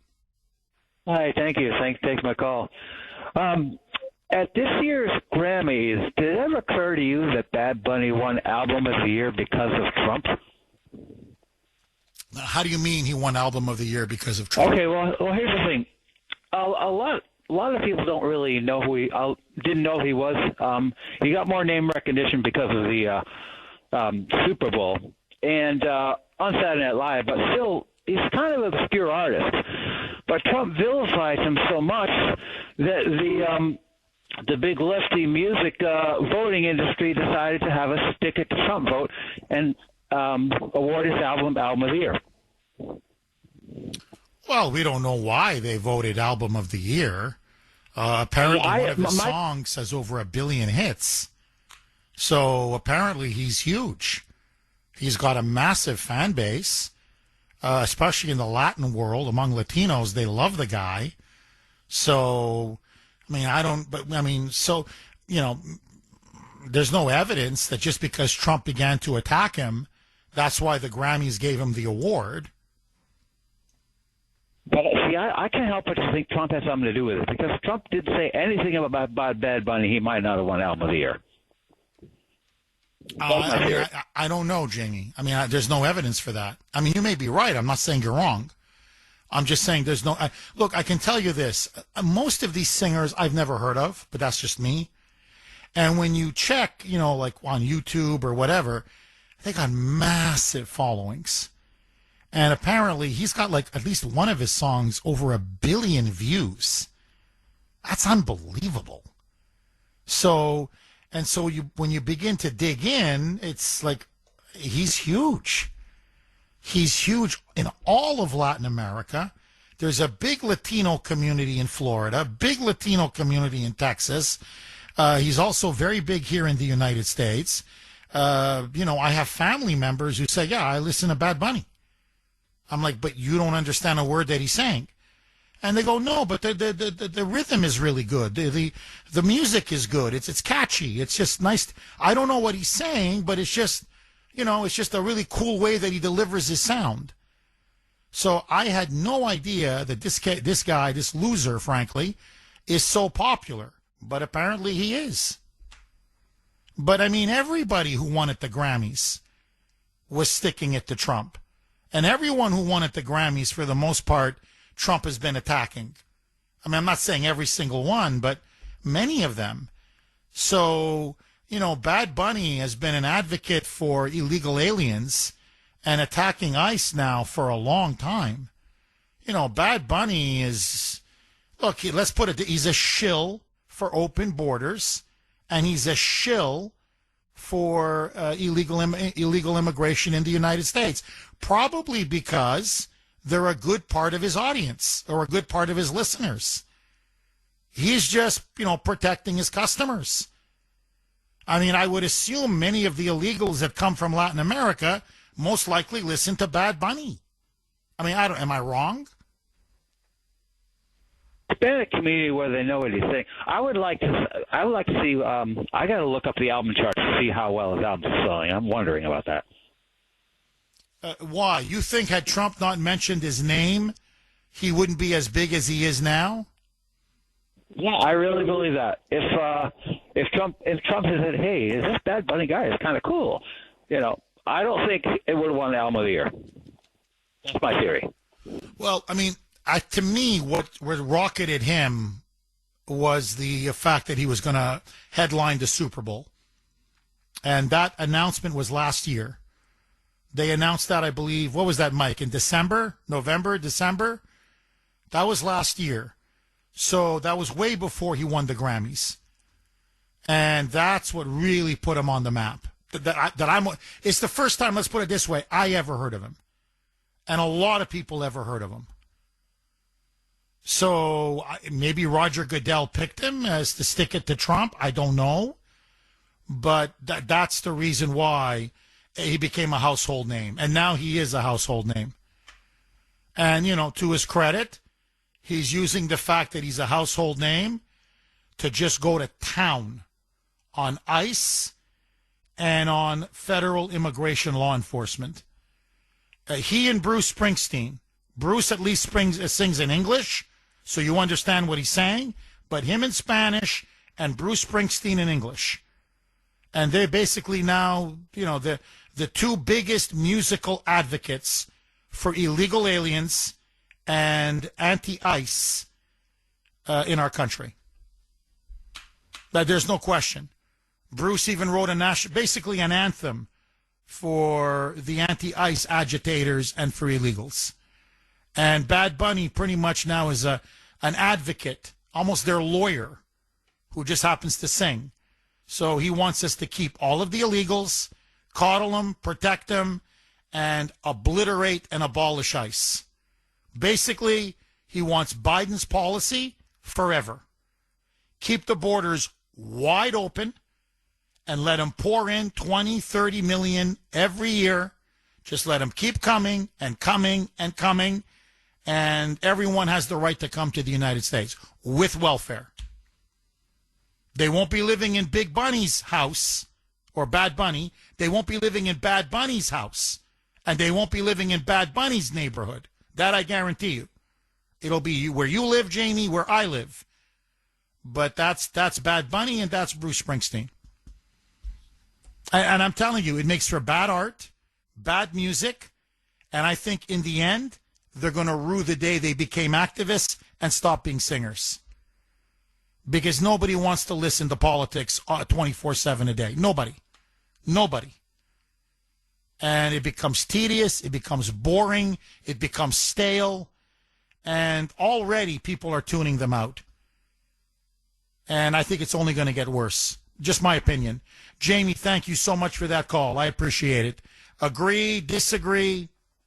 Brandy in Marblehead. Thanks for holding, Brandy, and welcome. Hello. Thank you for taking my call. My pleasure, Brandy. Okay. Can you hear me? I can hear you, Brandy. Go ahead. You're on the air. Okay, great.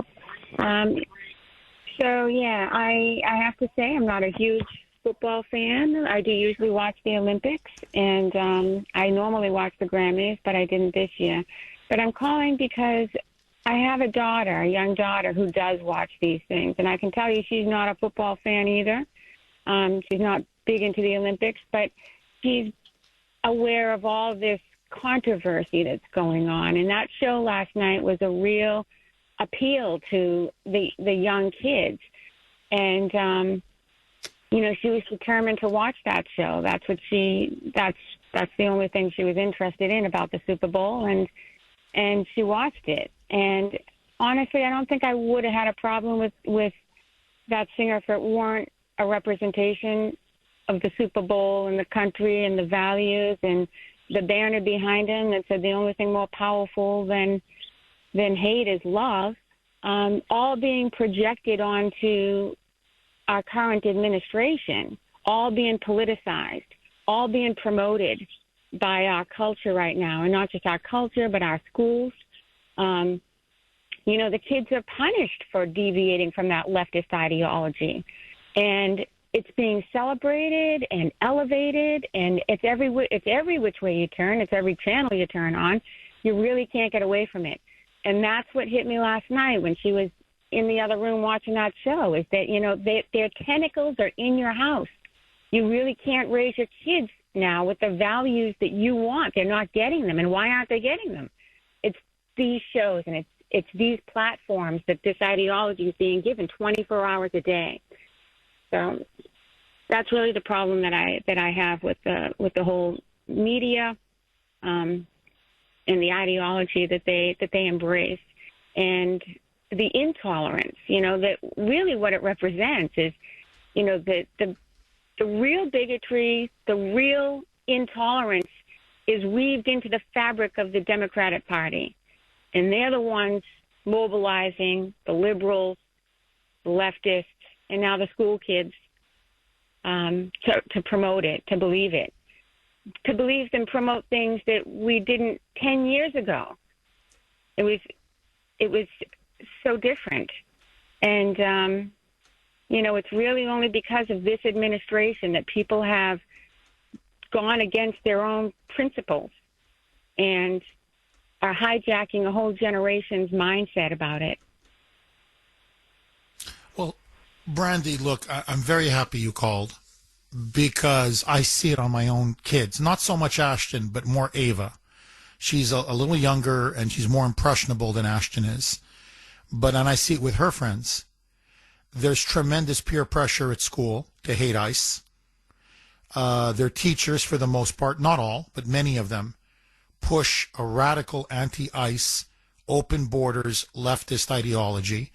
And I think one of the things that really frightened me, that genuinely scared me, and turned my stomach at the same time, were these stories that were coming out now. It's been a couple of weeks now. We're talking pre-K, not even kindergarten, pre-K, kindergarten, grade 1, grade 2, grade 3. So we're talking 6, 7, 8-year-olds are being told in school to chant about ICE out, abolish ICE. They're giving them signs and placards and having them walk around the school, even do a walkout in front of the school. What do these kids know about ICE? They probably, if you said Immigration and Customs Protection Enforcement, they'd say, what? What? If you said ICE, they'd think like, what you put in a cup with their soda or with their juice. So they were being told to go out in front of the school and lift these signs up and chant, no ICE, abolish ICE, down with Donald Trump, on and on. They are being brainwashed. There's no other word, no other phrase. This is pure indoctrination. And it is reminiscent, directly reminiscent. It's what happened under the Bolsheviks, in communist China under Mao. It's what you see in North Korea. Russ in Boston. Thanks for holding, Russ, and welcome. Good morning, Kuhner country, where patriotism lives loud and clear. Thank you, Russ. What's on your mind, my friend? Okay, let's face it. The anti-American left had taken over most of our major institutions. In the last 20 years, the left realized patriotism lives in professional sports. The national anthem is played before every game with the fans cheering. After 9/11, they also started playing God Bless America with the fans singing God Bless America. It's time that the owners of professional teams reject the anti-American crap once and for all, and especially the useful idiot advertisers. And they're really guilty of it because they could control the advertising much better than they do. Now, the anti-American left for a long time has mastered the art of propaganda. I have major fears in the midterms. The choice is clear. It's keep America great or surrender the country to the communists. President Trump's accomplishments have been unbelievable. A real leader of the free world and the best leader in my lifetime of the United States. Russ, what do you make of the halftime show? I don't know if you watched it or not. And this ugly precedent that we're going to have halftime shows of some of our most important, consequential, really unifying cultural events, or at least they were unifying, now in a foreign language, in this case Spanish, that not even a word of English was sung. Are we starting to watch the deliberate attempt by our cultural elites to balkanize this country, to de-Americanize this country, to start pushing bilingualism, trilingualism, in other words, to end this glue, our English language, our common culture, our common heritage that holds us together? I'm just curious, were you offended that they had Bad Bunny, Rotten Bunny, for the whole halftime show? What say you? I have been turned off by the crap that goes on in professional sports, that I've divorced myself from it, and I got other things I can do without being glued to the damn television, okay? So I don't really care one way or the other, whether who wins, who loses, or anything else. I've had enough of it, and I object it 100%, okay? And, remember, the professional sports are like sleeping pills with people, okay? It allows them to sleep, okay? And, really, it's a shame. Most people could tell you so many things about professional sports, but if you ask them anything about what the hell was really going on in the government, they don't really have the answers for that, okay? And I hate saying that, but it is the truth, okay? Too many people are enthralled with professional sports. And I'm a former season ticket holder of the Red Sox, and I haven't been to a game. The last time I went to a game, it was after 9/11. I went with my two kids. We went to say "F you" to the radicals and all the people that hate America, and that's why I went, because I knew it was a place where patriots could get together again. But anyways, Jeff, seriously, I fear this, and believe me, you're right on the money as always. We are decaying from within, and believe me, we needed the root canal from Donald Trump in bringing this country back. And I keep saying, if we had an honest media, President Trump would have an 80% approval rating, because what he's accomplished, again, has been unbelievable. And yet they keep giving him a kick in the rear end. Oh, I agree. Oh, it's a destroy Trump media. Their mission is to destroy him. And that's what they live for. That's their purpose every single day. They're not there to do any kind of fair or objective coverage. In fact, you're right, Russ. It's quite the opposite. Kicking him in the rear end I think is too nice of a way to put it. They want to kick him right in the teeth. They want to break him, and they want to break the country along with him. Russ, thank you so much for that call, as always. Cindy in Plymouth, thanks for holding, Cindy, and welcome. Jeff, I'm calling because I've been on a back-and-forth conversation with my 24-year-old daughter, who watched the Super Bowl with her friends, and she said that, and I told her that I watched the TPSU, and she said, well, Kid Rock has a very horrible song out there called Cool Daddy Cool or something like that, and it's about him being a child predator, about liking underage girls. And she was telling me that she thought it was offensive that I watched that, when I told her that I thought it was offensive that she watched the anti-American, anti-ICE Bad Bunny. So do you know anything about this? What's your take on this? On Kid Rock? Yeah. Oh, I don't know. I don't listen to Kid Rock. All I heard were two songs from Kid Rock yesterday, and I thought he sung them very well. We're trying to explain why I watched TPS. Cindy, could you do me a big favor? We're up against the break. This is a very important call. Please hang on. Okay, let's go right back to Cindy in Plymouth. Okay, Cindy, so I want to really give a big hat tip to Sandy. She did a lot of research in the last 3 or 4 minutes. She turned it around very quickly. So apparently this song that you're referring to by Kid Rock was featured in an animated film. It's 25 years old. So it was 25 years ago. The animated movie was called Osmosis Jones. And there is one lyric in there. To me, it's disgusting. It turns my stomach. But I forget exactly how it's phrased. But, you know, hey, all the ladies out there, especially those underage. How did he phrase it, Sandy? It, you know, something sort of like, I like them, and this shouldn't be statutory. It should be mandatory. Something like that. So basically, he likes them underage, and he doesn't, you know, he doesn't like the law prohibiting sex with minors. In fact, you should almost be mandated to have sex with a minor. And so that was 25 years ago. So, I'm sorry, what, Sandy? Oh, is that why? Oh, is that why he's called Kid Rock? I hope not. I really, really hope not. Now, look, I'm not defending what he said. I'm not defending what he sung. To me, it's absolutely vile. It's disgusting. It's an abomination. But, you know, Kid Rock of 25 years ago is very different than the Kid Rock of today. The Kid Rock of today has become a born-again Christian. He's a follower of Jesus. He has changed his ways in so many aspects of his life. And I honestly do believe that people can change. I do believe in redemption.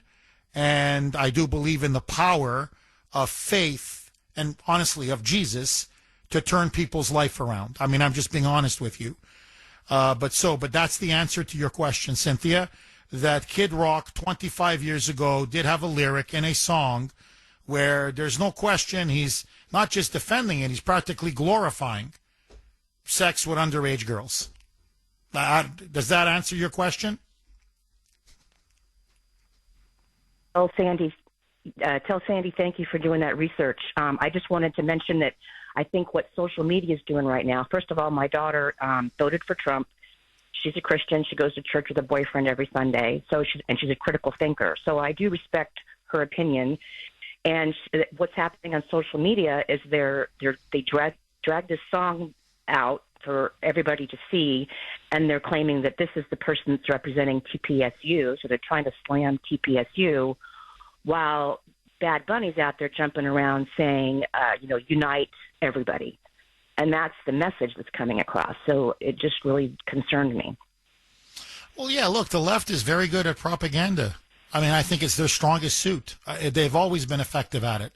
This goes literally back to the communists, the original Bolsheviks in the 1917 revolution in Russia. They've perfected the art of propaganda. That's one of the main reasons why they achieve and are able to maintain power. They are able to lie and mislead and manipulate. You know, they're going on about something that Kid Rock, disgusting as it is, but it was written and said and sung 25 years ago. Well, we're not talking 25 years ago. And by the way, the man has changed. The man is a Bible-believing Christian now. I mean, he's made an open conversion and, acceptance of Christ and Christianity. And he openly says he's embarrassed of his actions, his behavior, and some of his songs. And he's begged for forgiveness over and over again. But they don't mention that. But let's just look at Bad Bunny. This is a man who slept with men, slept with women, slept with them at the same time. This is a man who openly protects and coddles and glorifies mass murderers, rapists, child molesters. I'm not talking about a lyric in a song. I'm talking about you rape and molest children. If you happen to be an illegal, he doesn't want them deported. He's a sick man. This is a sick man. And if you listen, and that's why I want to ask you about your daughter. Does she speak Spanish? Because if she speaks Spanish, I'm just going by what the audience is telling me. And the audience has never been wrong. The one thing this audience is brutally honest. They said, Jeff, you look at the lyrics, it's anti-Christian bigotry. It goes on about how evil the commandments are, how they have to be overturned. It mocks Christ. It mocks St. Paul the Apostle. So, look, I don't want to turn this into Sunday, whatever, a homily from the pulpit. But I'm just saying that, you look at a guy like Bad Bunny, who, is almost a borderline devil worshiper. He's as close to being satanic as they come. And they're going to compare Kid Rock to him? I don't think so. And notice, he's pushing unity. Well, who's he pushing unity with? He's not pushing unity with 78 million Americans who voted for Trump and voted for violent criminal illegals to be deported. No. He's pushing for, quote, unity with some of the most dangerous, disgusting criminals, including gangbangers in the country. Is that the kind of unity we need? I don't think so. Final word to you, Cindy. What say you? Well, thank you for listening. Thank you for the research. And I've got to, make some peace with my daughter because we were going back and forth. So I'll have to clarify some of the things that she might have heard and read. And I appreciate your time, Jeff. Cindy, please, you should tell your daughter and her boyfriend to listen to the show. Just tell her, say 15 minutes, I'm just going to call her, Cindy 2, just, Cindy 2.0. Cindy 2.0, 15 minutes, it's good for the soul. Listen to the Kuhner man. He will purge all of the mis and disinformation out of you because a lot of it is lying. They're just lying. They're being lied to. Cindy, thank you so much for that call. I really appreciate it. Now, speaking of lies, okay, the media has been caught in another hoax, speaking of the Olympics. So they're pushing now this theme, and it's been repeated, and people now believe it, that when the U.S. team arrived in the opening ceremony and the U.S. Olympic team walked on, every country has their team, and during the opening ceremony, you see them walk in, and it's part of the opening ceremony. And J.D. Vance was there to cheer our team on. So our vice president is there in Milan, Cortina, cheering on and going to many of these games, many of these activities and competitions, and he's there with his wonderful wife cheering and supporting Team USA. Well, the claim from the media is that Vance in particular, Team USA as well, got a lot of booze from the crowd. Let me just give you a taste. This is what they're peddling. Roll cut 13, a mic. In an individual sport, what an honor for her. There's the Vice President, J.D. Vance, and his wife, Usha. Those are a lot of boos for him. Whistling, jeering, some applause. Okay. Whistling, jeering, that's not applause. That's not applause. Boy, they hate our leadership. They hate America. They hate America's leadership. Okay, so it's now baked in the cake. Even my priest at his homily yesterday, and I'm going to talk about this another time, in the homily, as I said to Grace, if I wanted to watch CNN, I could have just stayed home. I didn't have to go to church. Anyway, he was going on about what's happening to our country. Anyway, and this is one of the things he cited, that at the Olympics, our Olympians, the United States, in particular our leadership, J.D. Vance, is being booed. My God, what has happened to us? Okay, NBC said that he was being booed. Everybody now in the media is mindlessly repeating it. Here is exactly what happened. This is the national sound of the opening ceremony of the Olympics when J.D. Vance and Usha show up, and he showed on the Jumbotron. So they look, the American athletes are walking, there's J.D., and then his face pops up on the Jumbotron. This is the booing. Now you tell me, roll cut 13A, Mike.